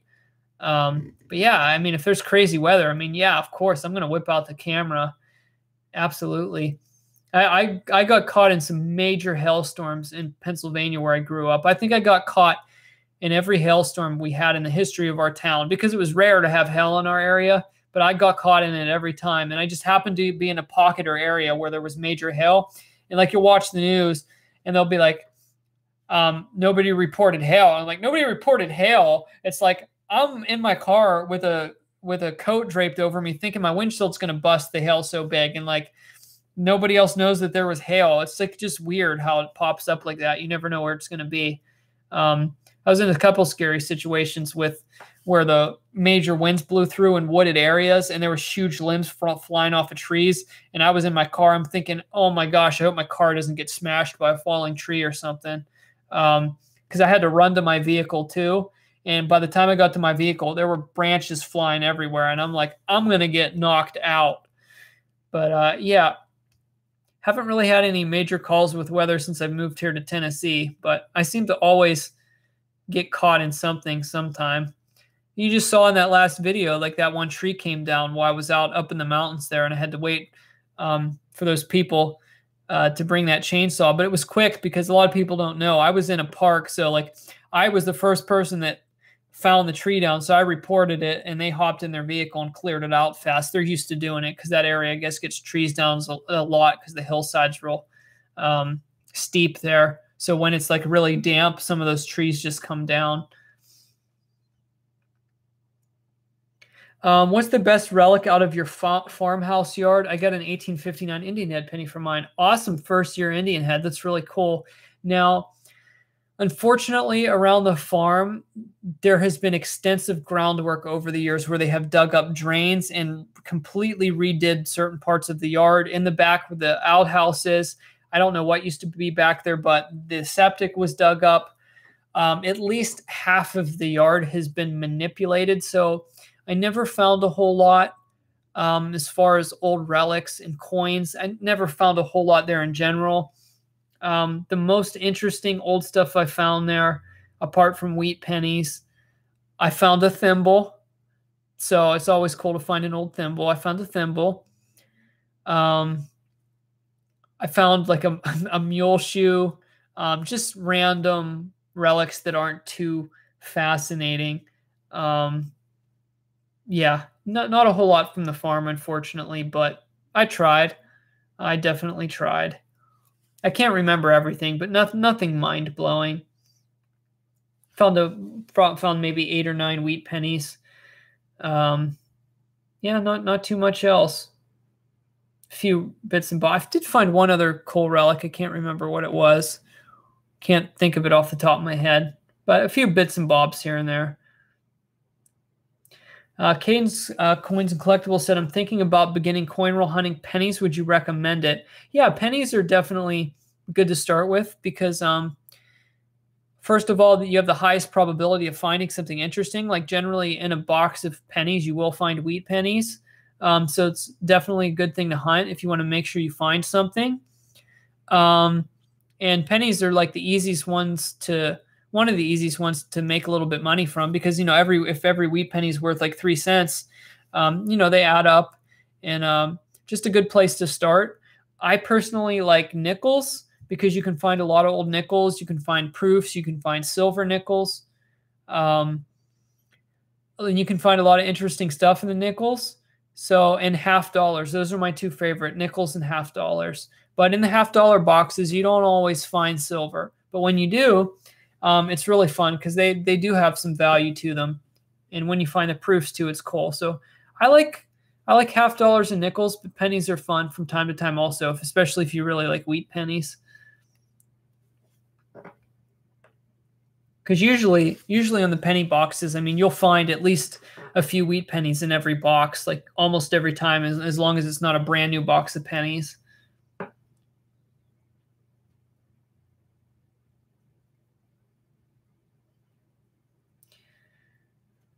Eric B, do you have a video showing the coins you have collected? I don't have a personal collection apart from what I've dug up. I've done some videos showing some of it.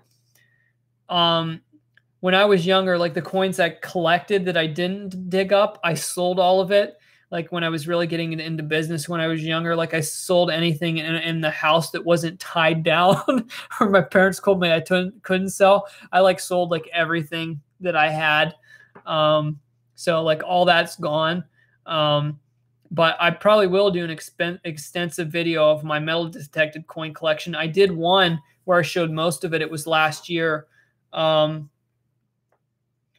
It was just, you could probably type it in YouTube. Just type in like treasure chest full of coins. You might see my video come up.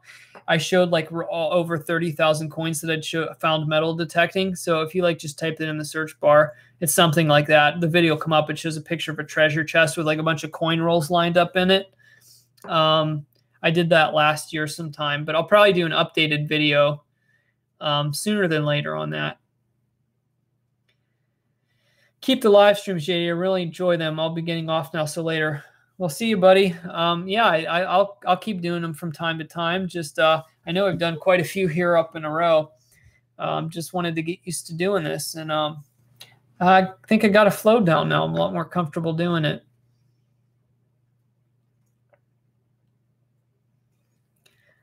I work insurance estimating here in Knoxville. That storm last year messed up West Knox. Yeah, I mean, it's some of those storms that blow through. I mean, they're pretty crazy. I have missed some of the brunt of a lot of that. I know, what was the year?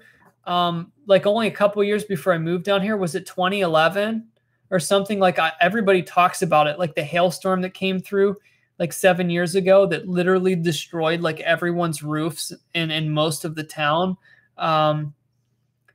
Even somebody said that up about here where I live now, there was a hailstorm that came through in 2011 that did the same thing. So I'm not sure if that's the same one that hit Knoxville before I moved here, but apparently in like 2011, there was a ton of hail damage in northeastern Tennessee during some storms, like just widespread.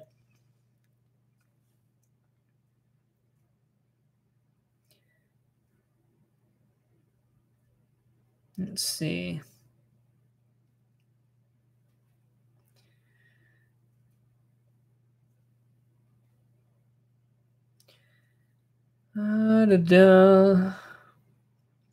Yes, 2011 was a mess. Yeah, that's what I heard. Because when I first moved down here, a lot of people were talking about that, how in 2011 that there was just widespread like tornado and hail damage. Like it's just crazy.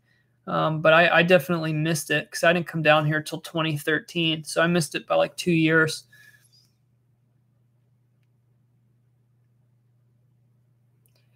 Love looking at the metal detecting videos. I live in Bangkok and get out detecting from time to time. Just ordered the Equinox 600. Can't wait.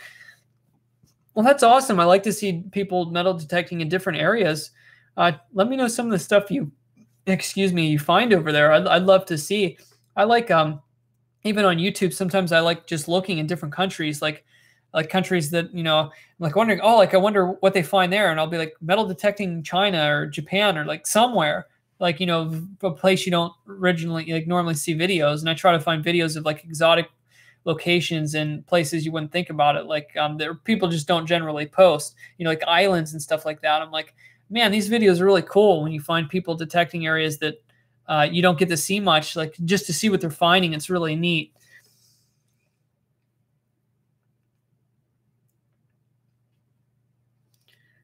Caden's Coin Collectibles. I'm never ordering a coin offline again after I ordered a $40 BU Morgan dollar. Turned out to be cleaned. Yeah, it's online. I mean, a lot of people, there's people out there that are just flat out scammers trying to make a dishonest dollar. But then a lot of people, when it comes to coins, have no idea what they're doing, and they just try to grade coins themselves, and it's a disaster. So coins are one of those things until you have a pretty good knowledge build up of what to look for.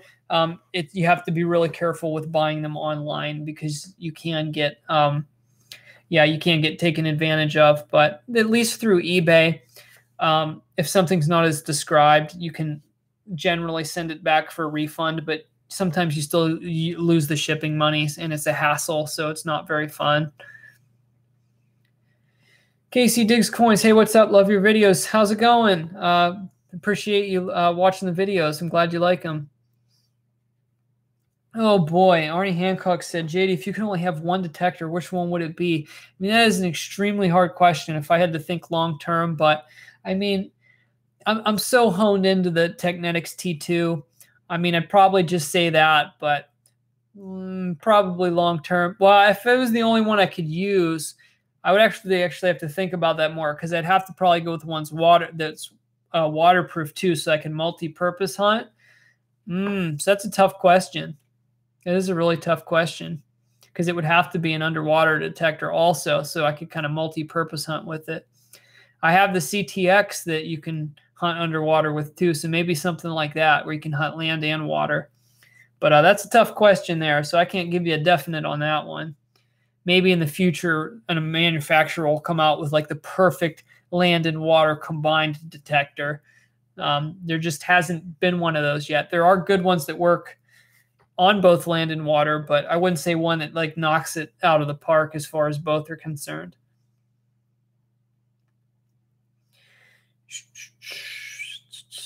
Who's your favorite metal detecting YouTuber? I don't know. I don't really play favorites. A lot of it's based on just who I'm more so friends with and like what my mood is. It's like I don't like the same type of video and treasure hunting every day, so it really depends on my mood. I don't really idolize certain people or channels over others. I try to keep up with the people who I'm friends with, and also, like I said, just whatever my mood is, whatever kind of interests me, as far as what type of hunting people are doing. Like actually, a lot of the type of content I watch are probably not really that popular, because I really like to get into look. I'm kind of like grassroots when it comes to discovering content. I like to find the obscure stuff that is not really out there. So I'll have to really think about that a little bit more. Maybe give you guys some channels to subscribe to that I think are unique, that are underappreciated or not very popular.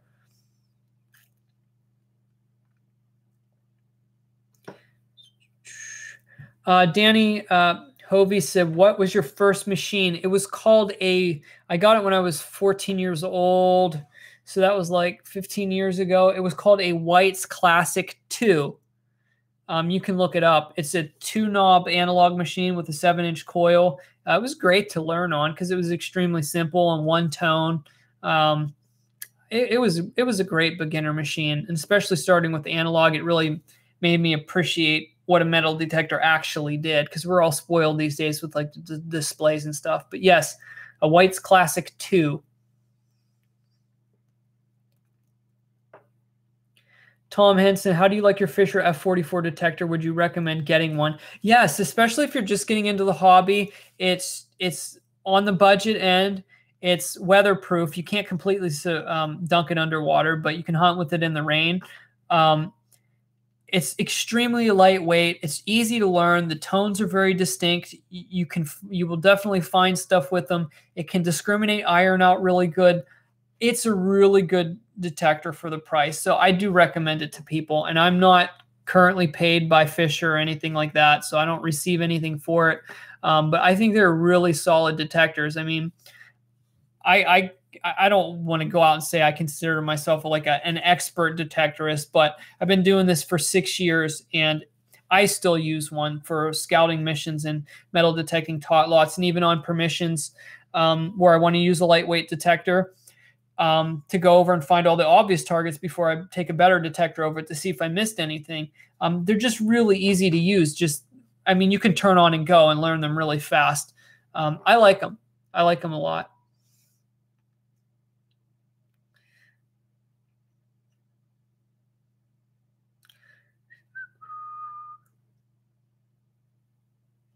Casey Diggs coins. I still have a White's Classic with one knob and no display. Yeah, mine was 2 knobs and no display. It just had, it just had the discrimination knob and sensitivity. That was it. That was it. Okay, 2 hours and 15 minutes. I gotta get another drink.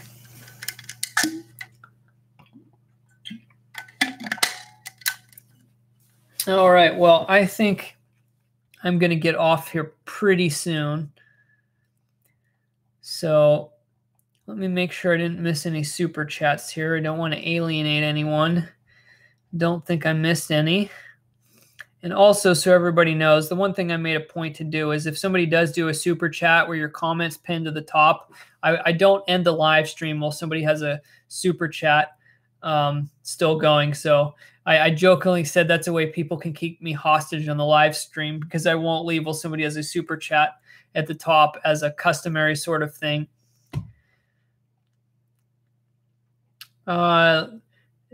Purple Sparkle says, love you, JD. Good night. It is 9:04 p.m. It is 11:04 p.m. here. I am on Eastern Standard Time. So yeah, I'm on the East Coast. Robert Chaffee said, did you ever find any gold that wasn't in jewelry? Not gold coins. All my other gold targets were jewelry. They were either rings, or I found one gold pendant and the rest were rings. So no, apart from the gold coin, everything I found gold has been jewelry. I haven't found any gold relics or gold pieces off of anything. It's pretty much all been jewelry minus the gold coin.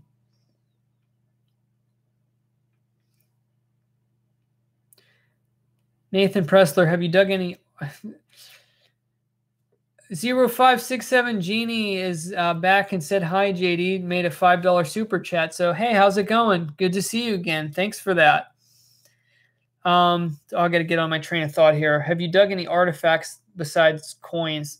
I got to think about that. Like, we say relics, but artifacts could really encompass a lot of different things.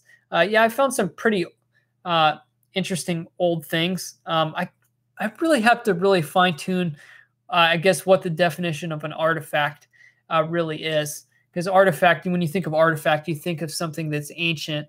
So apart from relics, I mean, I haven't found any significant artifacts that like date back to, like Native Americans or anything like that. I'm planning on doing some arrowhead hunting over the years as I can get into more farm fields in my area and stuff. So we'll see how that goes. But yeah, I'd love to find some Native American artifacts for sure.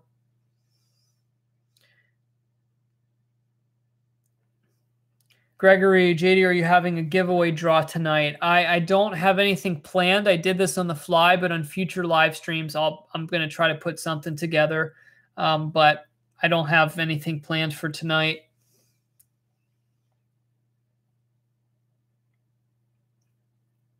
Alrighty.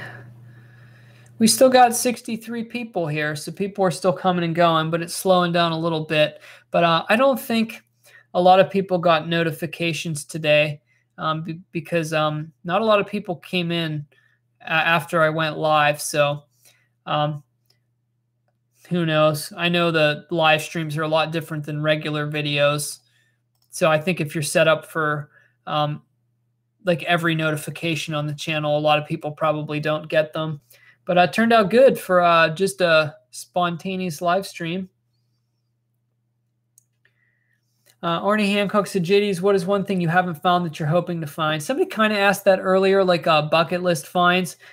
Just anything I haven't. As far as coins, I want to find a fatty copper nickel variety Indian head cent. I want to find a 2-cent piece, a 3-cent piece, like anything colonial that I haven't found as far as relics and coins. And the stuff I really, really want to find is actually out of the country. So I just got to travel more. So I actually have a chance at finding the stuff. I just like finding stuff that's new. So that's pretty much it for me. I just like finding new stuff I haven't found before. Do I like caving? Yeah, I definitely like going into caves. I haven't done any like apart from just basic caves that tourists go to. I haven't really done any like caving through like clubs or anything like that. I'm not sure if I will. But it's nice to do in the summer when it's hot here in Tennessee. You just go into a cave where it's always like 55 degrees or something. Yeah, I haven't done that yet this year. I'm about down to visit a cave, spend the day in there in the natural AC. So have I found any pure gold nuggets? No. No, especially in my area. I mean, you're generally not going to find a gold nugget that's large enough to ring up on a metal detector. Most of the natural gold in Tennessee is just like fine stuff, like that's in the rivers and creeks and stuff. It's really fine gold. So I've never heard of somebody finding a nugget in Tennessee with a detector. I'm not saying it hasn't happened. I just don't know about it.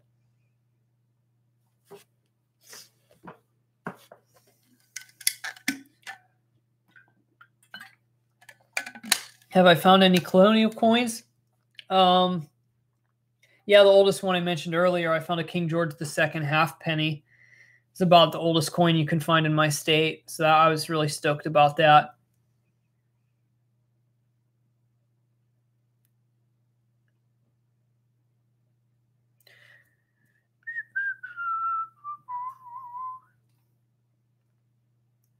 Why is it hard to find barber dimes? I guess it just depends on where you live. It's easier to find the dimes than it is the quarters and the half dollars. But I know in certain areas people can find quite a few of them. But I mean, generally, the older the coin it is, the harder it is to find. Generally, but yeah, I found one this year so far. 1899 is the one I found. Somebody said, "How do you get so good at shooting basketball?" I've played since I was like 7 years old. I played in grade school. I played in high school. I practiced all the time. I've kind of always had really good hand-eye coordination for like pretty much anything like that. I'm not good with foot sports at all, but anything to do with accuracy and like, shooting, throwing, anything like that, I've been really good with.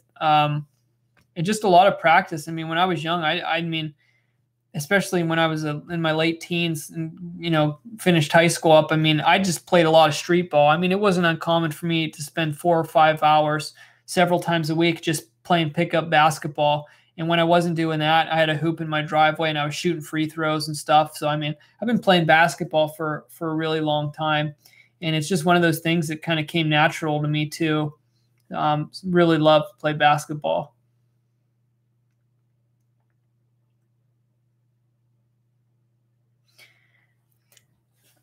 Robert said, I was on another live stream scheduled every week. I think yours was a surprise show. Is yours scheduled? So I know this one wasn't, but I will announce when I do schedule them in the future, but sometimes they'll just be spontaneous. Let's see.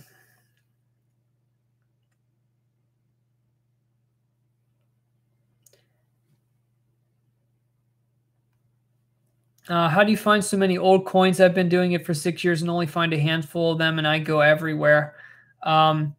I'm not sure where you're located, but around me, the parks and the schools where you're permitted to metal detect, they've been picked clean over the years. So pretty much, unless I go to private permissions, I generally don't find a whole lot. So a lot of times it just has to do with where you're looking and if it has been metal detected before.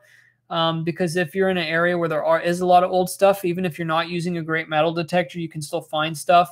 So location is a huge part about finding old stuff. You could have the most expensive equipment, but if there's nothing old in the ground where you're looking, I mean, you won't find it. So I scout a lot of locations, and that's kind of the name of the game, looking for old coins.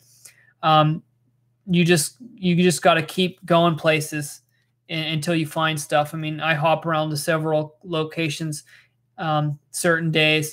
It just depends on, if you're not finding much, you move on. But anymore, I don't hop around as much as I used to. As long as I'm finding old relics, that kind of gives me a signal that there could be something interesting on the property. So as long as I'm finding old relics or a stray old coin here or there, I'll detect a property really well, because you never know what's going to come out of the ground. So I don't chase coins as much as I used to. I like kind of equally coin and relic hunt now. Kind of lean toward coins a little bit, but my hunting style is a lot different than it was about 3 years ago.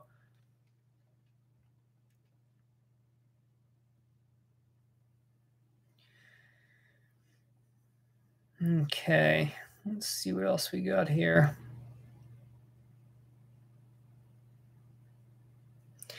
I live in North Georgia and trying to find places to go. Yeah, when you're deep south, it definitely is a little bit of a challenge to find the older coins. Not only were people more poor historically in the South in most areas, but it's tricky. It's tricky, and especially the soil conditions too.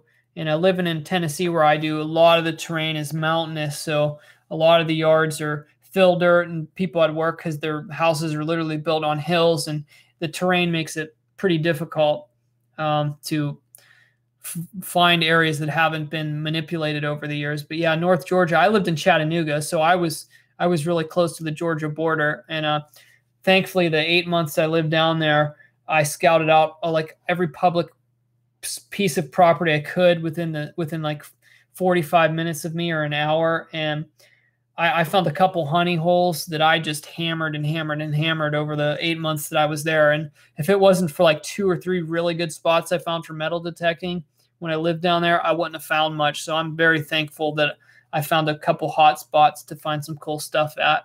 Because apart from those few locations I found were really good, I really worked for everything I found. And that was before I never did any door knocking down there. So I really had to put in the effort to find the hot spots in public areas. Let's see. there's Boyd's Creek Highway near Sevierville, has a ton of late 1800s homes. I've been in the Boyd's Creek area many times when I lived in Knoxville. I've metal detected a few areas down through there, and generally a lot around the area, but off of Boyd's Creek, a lot of them old houses are not lived in. And I had got knocked at one time, one that was knocked out that was around Civil War period, that actually had like cannonballs and bullets hit into it during the Civil War. And I didn't get permission to search around though. The person said no. But yeah, I've definitely been in that area before. There's some interesting places over there. But generally around the Knoxville area, since it's been developed a lot over the years, a lot of the old houses have been torn down because they try to fight against the blight there, especially in the urban areas. They don't play games there. It's a lot of the old stuff is destroyed. You really got to work to know where the locations are there that are kind of going to produce stuff, unless you're looking for like modern silver coins. I mean, pretty much anywhere that has houses that are pre-1960, you'll be able to find like silver dimes and quarters and stuff like that. But I'm talking about the older stuff.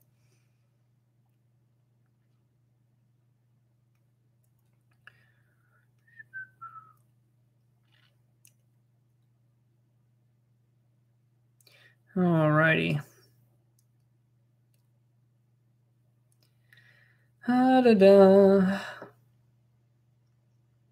Have you ever done any old trading post areas? Not specifically old trading post areas that I know of, but I've looked at some interesting. I looked around what used to be a stagecoach stop once. Unfortunately, the location had been completely excavated. I didn't really found much. I metal detected an intersection where there used to be an old train station. Found some really awesome old coins and foreign coins around there and interesting relics. That was really fun, but not specifically a trading post unless I did being unaware of it. But when you think of trading post, you think of like, 1800s or even earlier. So I probably haven't, or at least I haven't found anything that would have tipped me off to the fact that it was a trading post.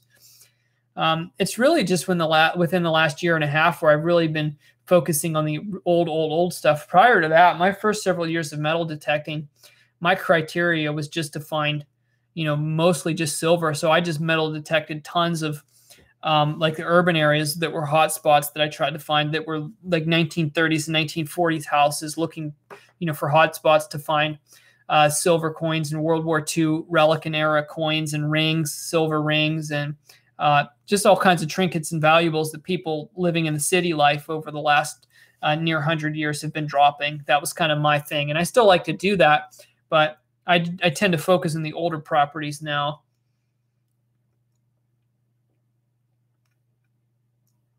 Yeah, Farragut, where the Battle of Farragut happened, is all paved over. Yeah, I know it's tricky.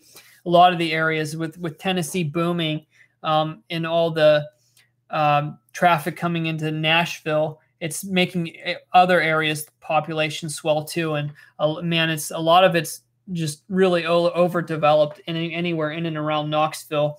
Like I said, it is tricky to find the places where there's still undisturbed old stuff. You really got to work for it. But the cool thing about Knoxville is there's so much Civil War history that I've randomly found bullets in just people's lawns that are like houses built in the 1950s. It's like, oh, I found a Civil War bullet. It's like not uncommon there in Knoxville because there's so much activity. Where I moved now, I don't inadvertently find Civil War bullets and stuff like that unless I'm in an area where I know there was a battle. But in Knoxville, those things could have popped up anywhere.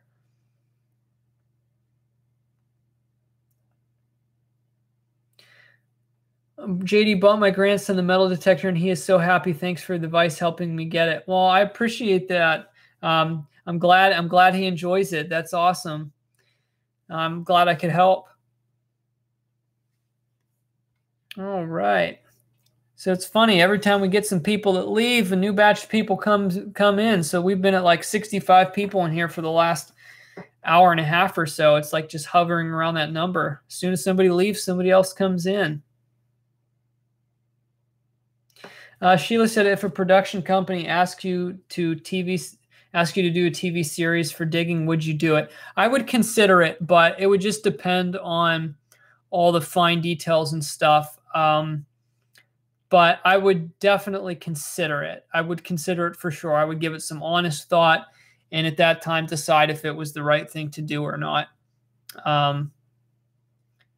Yeah, that's my answer. Okay. Nashville must be hard. I went to Nashville to metal detect one time, and that was enough for me. I found some pretty good stuff while I was there. Nothing significantly old, but the traffic in Nashville and the amount of development going on there was so nerve-wracking. Like, I was just like, no. Like, the only way I would have gone back is if, like, I had an awesome area on the outskirts mapped up, or I was like invited for an amazing permission or something. But to go around and drive around the urban areas in Nashville, I was like, no, thank you. There is just way too many people here, way too much development going on. I mean, the secondary highways, like in and out of Nashville, not even the interstate. I mean, it's like bumper to bumper at 10 o'clock at night. And I'm like, no, I'm not doing this. Yeah, not easy to navigate unless you like get in one neighborhood that's decent for metal detecting and you just drive around that neighborhood and knock doors and like you stay in one neighborhood. Otherwise, it's a nightmare trying to get across that, the city of Nashville. So I detected there one time, did that JD's Big Adventure episode in Nashville, and that was it for me. I never went back.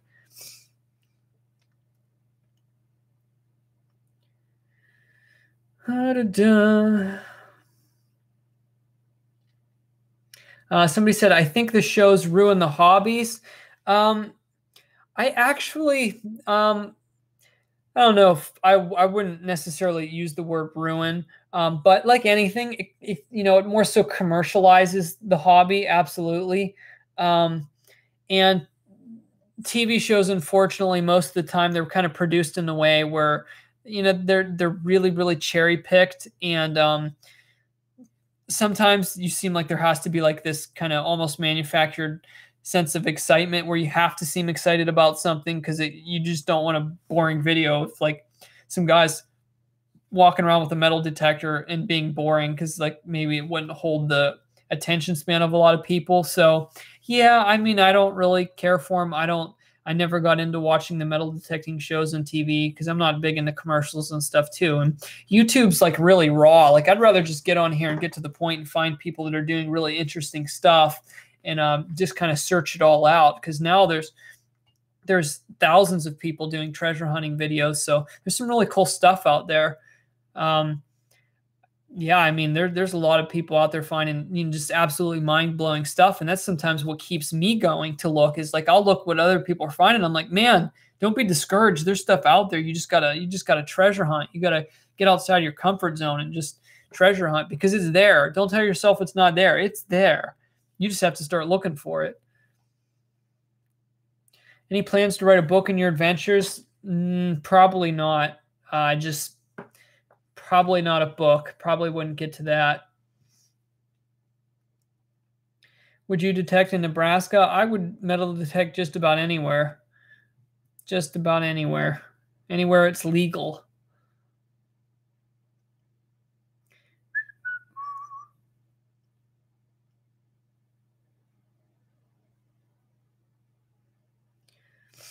All right. I live in Elizabethton, TN, about 2 hours away from Knox. I watch all your videos and enjoy them. Ever think about coming up to the Kingsport, Bristol, Elizabethton area? If you want, send me an email. I'm in the Tri-Cities area now, so I'm not too far away from you. I've metal detected in the Elizabethton area before. I'm not down that way too often, but I'm not too far away from your area. Trying to think, I have I door knocked one place by the covered bridge there quite a while back, and unfortunately got a no at one of the old houses there. But I have tested some of the parks around there and stuff like that. So I've been in the Elizabethton area before, absolutely. And I've gone up into the mountains through there before also. So I'm not too far away from you. I found, in the Tri-Cities area, I found some pretty cool stuff, but the urban areas aren't generally super old. So it seems like unless I travel a bit and find the older homesteads, I don't find any of the super old stuff here. But yeah, I like looking around the area for sure whenever I can.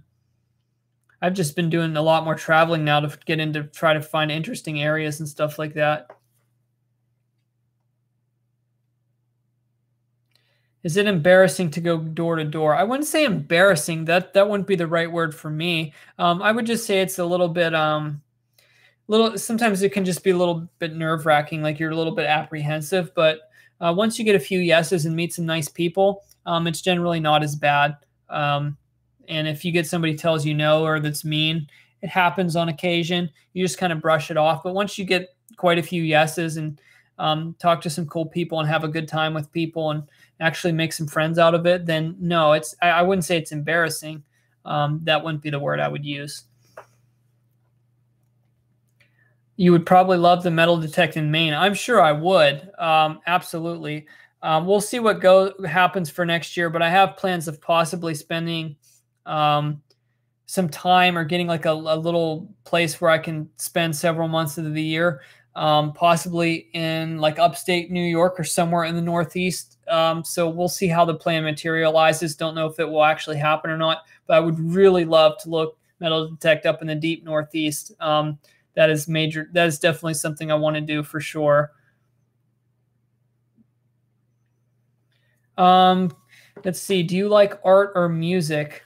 Yeah, absolutely. I mean, I guess everybody has their own taste, but I think, artistic ability and music is part of, us as human beings. Music, man, that's I'm kind of a little bit unconventional when it comes to this thing. So I don't know how too deep I want to dive into topics, but, I like more so like instrumental music, but a wide variety of it. So it doesn't like, sometimes I like more calming stuff that's maybe more of like almost more of a country flair to it. But I like stuff even way over on the other end of like certain types of like trance music and stuff like that. But generally, I like instrumental music. I'm not really into a lot of like the mainstream music that's out there on the radio and stuff like that. I mean, art is such a broad thing. I'm not really usually into like typical specific like paintings and artists, but I mean, just about anything can be art. So there's so many different tasteful ways where you can be artistic.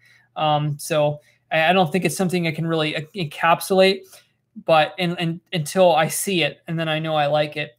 So I look at a lot of old houses. To me, in a way, it's art because somebody wanted to take something and make it beautiful. So to me, the like design, architecture can be art. So there's a lot of different, ways for that, or how that can manifest itself. So yeah, definitely like art and music. It's just really hard to encapsulate what I actually like and why, because it's something that's so deep, I guess, in us as human beings that if we do try to encapsulate it, it probably doesn't even do it justice. Let's put it that way.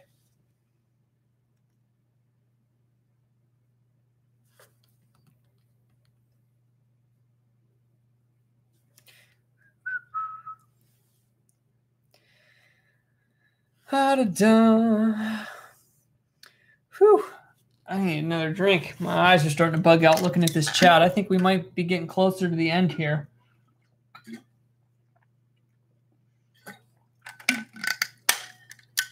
All right. So we're going to give it a couple more minutes, and I'm going to be out of here. So if I don't get to your question, I'm trying to get to a last few here, but I appreciate everyone tuning in, and I'll definitely try to do this again. But I'm going to stick around for a couple minutes yet. I'm just letting everybody know I'm going to be winding it down now. So thanks to anyone who sent a super chat or anything to the P.O. box. I haven't checked it yet. Just announced it a few days ago. But I know some people sent some stuff right away. So anybody that sent stuff to the P.O. box or a super chat, I really appreciate everything. Got some cool videos coming here. I just have to get them edited. I got one or two specifically coming up that would be really cool that I didn't post yet. One was from 2 months ago. I was just waiting on, and another one was recent. So definitely more content coming. And once I get my vehicle issues sorted out, I'll be doing more traveling. So that kind of put a hold on stuff for a little while here, but I was busy anyway. So trying to figure out I'm probably going to buy a newer vehicle here soon. So I've been kind of taking my time to really make a good decision with that, of something I'm going to be able to use long-term, because it's literally going to be only the second video I ever owned. And I take these decisions like seriously because I want it to be something that's going to be really perfect for traveling in. So I've been putting a lot of thought into that too. But let's try to grab a couple other questions here. Bean Station has some interesting historic areas.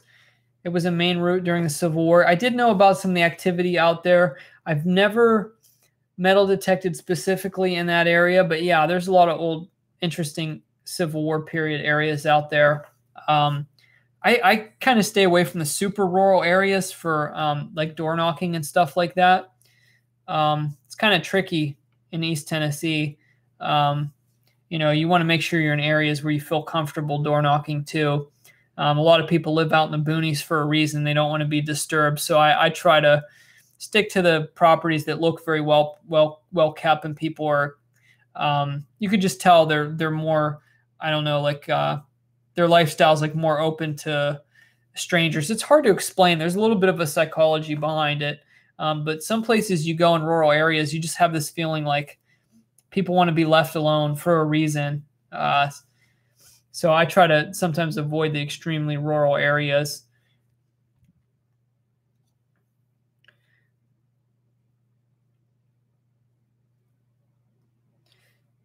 Hurry, someone super chat. Yeah, well, I'll be out of here in a second unless somebody sends a super chat.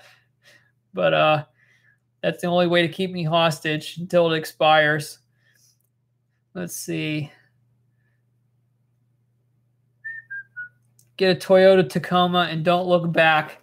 I'm thinking of doing like a crossover SUV. I was going to do a compact car, but I was leaning more towards something that at least has the option for all-wheel drive. Some of the crossover SUVs, like you don't have to have it in all-wheel drive all the time.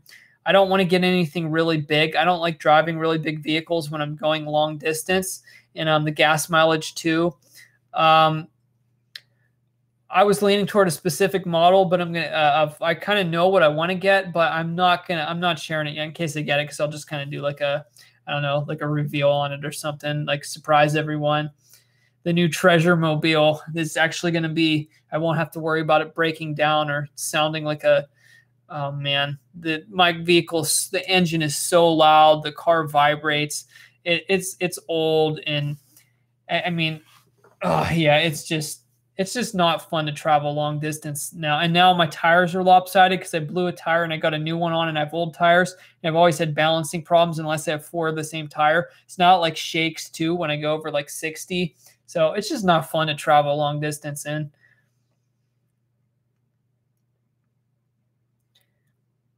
But yeah, if I get the model I'm looking at, one of the crossover SUVs, it'd be a little bit better for off-roading too. I wouldn't call it an off-road vehicle, but it's not going to be like a car. I'll be able to drive a little bit off-road.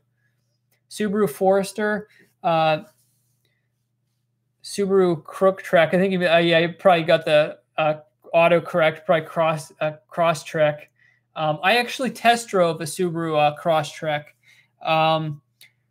It was pretty cool, but the engines in the Subarus are different, and I noticed that. So I looked into the difference of them, and the way the belts work, I think it is in the Subarus, it's different than what I'm used to. And you have to exert a lot of force on the gas because they kind of naturally slow down the way the engines are built. It's interesting, but I think long-term, I don't think I could get used to driving a Subaru. I don't know if I liked the way their engines are. I'm not saying they're not good vehicles. I just found it interesting, and it didn't seem to fit for kind of what I'm looking for. But it was a cool vehicle for sure, the Crosstrek. I test drove a Crosstrek, a Crosstech, not Trek. I think it's Crosstech. Just, yeah. I test drove a Honda HR-V, a Nissan Rogue Sport, and a couple other crossovers that I can't remember. The compact ones, I tried a Kia Soul. I like the way the vehicles run, but like the seats aren't as comfortable and stuff like that, and you can't really upgrade them. But it's a compact car too, so it wouldn't be good for like off-roading and stuff, obviously. I did try the Kia, what's their crossover SUV? I think it's the Sportage, I think. So I tested at least 5 or 6 different ones, and actually probably a couple more than that. But I really know, I really know what I want, but I'm just keeping a secret for now. It's kind of, it's a newer model, hasn't been out very long, so there's not a lot of used ones on the market. And I don't have a need to buy one that's like brand spanking new. If I can get one that's a year old and get like $3-4 grand off of it, I'd rather do that because I'm probably going to drive it till it dies anyway. So I don't need to pay the full sticker price on a brand new vehicle, you know, if I'm going to drive it till it dies anyway. Sheila sent a $5 super chat. Your snapshot is funny. I guess you meant the thumbnail. Yeah, the thumbnails for the live streams, I have it set up through the camera, so I can only make the thumbnail like the picture in front, like me here. So I just made some kind of weird, and that was it. So I know you sent a super chat before. You're definitely up there. You're like the second or third person that ever sent a super chat on the live streams. Let's see, get a Jeep. I'm not really into the Jeeps, and I don't know. There's a little bit of, some people say they don't last quite as long. I know the Hondas hold their value really well, and the engines last for like forever on those. I'm just not really into the whole Jeep thing. Nissan Pathfinder, I've heard some about those. Ford Explorer. We got here RAV4. Long time ago, my dad almost bought one of those RAV4s. I never drove one though. Toyota Highlander, Ford Explorer. Robert Chaffee, you need to hit me up with your email address. There's an ace I know that was early 1800s beach on a stream that's all grown in. Yeah, I'm giving out my email now for like invites and like business and like collaborations and stuff. So if you want to send me an email at jdsvarietychannel@gmail.com, I can follow up with you there. It's JDS plural, jdsvarietychannel@gmail.com. JD, you can get great deals from enterprise rental sales. Yeah, I'll look around. I'm just looking on the market as more used ones come on. The model I'm looking at only came out last year, so there's a lot more used ones starting to show up. Get an Audi. Jeeps roll over, especially old ones. Yeah, I did hear that.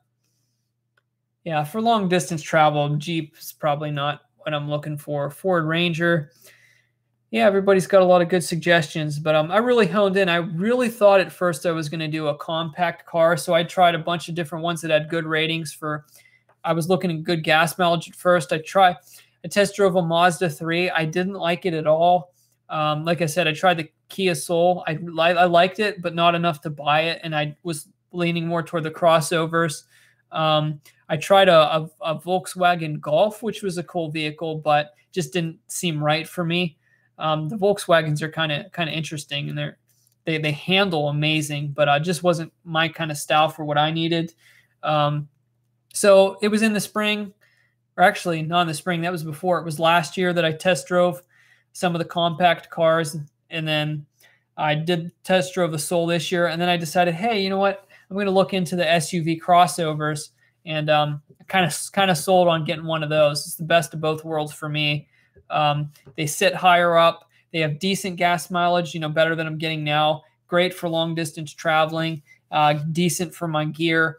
And if I spend just a little bit more money, I mean, it'll last me for a long time and be a nice, comfortable vehicle. So I think that's the way to go since I travel a lot, because it's going to be like my little home away from home. So it's a good thing to spend a little more money on. If you don't want to be in the vehicle you're driving long distance on, you're not going to enjoy your trips. Ford F-150. For a while, my dad had an old was it an F-150? Yeah, I think it was. Toyota Camry. Yeah, all the Toyotas, or not Toyotas. I know the Hondas just last a long time, but the Toyota Camry, that's a pretty popular one. Audis are terrible, always have issues that will cost you an arm and a leg. Yeah. A Tesla. No, I'm good. I don't need to drop that much money on a vehicle. An ATV. Yeah, I can drive that 70 down the interstate. That'll be fun. Woo! Let's see.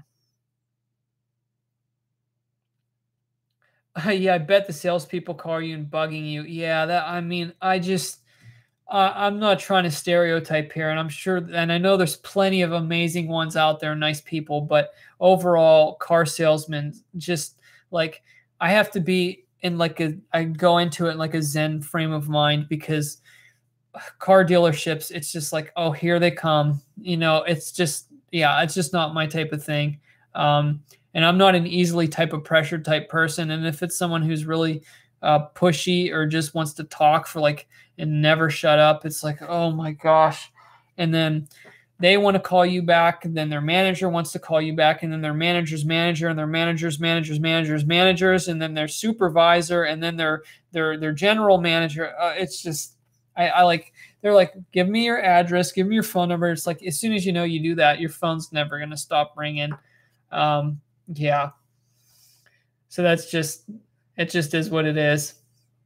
A Hummer. Yeah, Hummer would be pretty cool, but yeah, just probably not for me. All right. So I think I'm gonna head out now. I've been here for almost 3 hours and it's getting late here.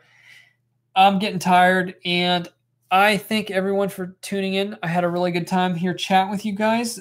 Planning on posting that next video on Saturday. I hope to get that done editing, and we'll see where the channel goes. And I'll see you guys later. Take care.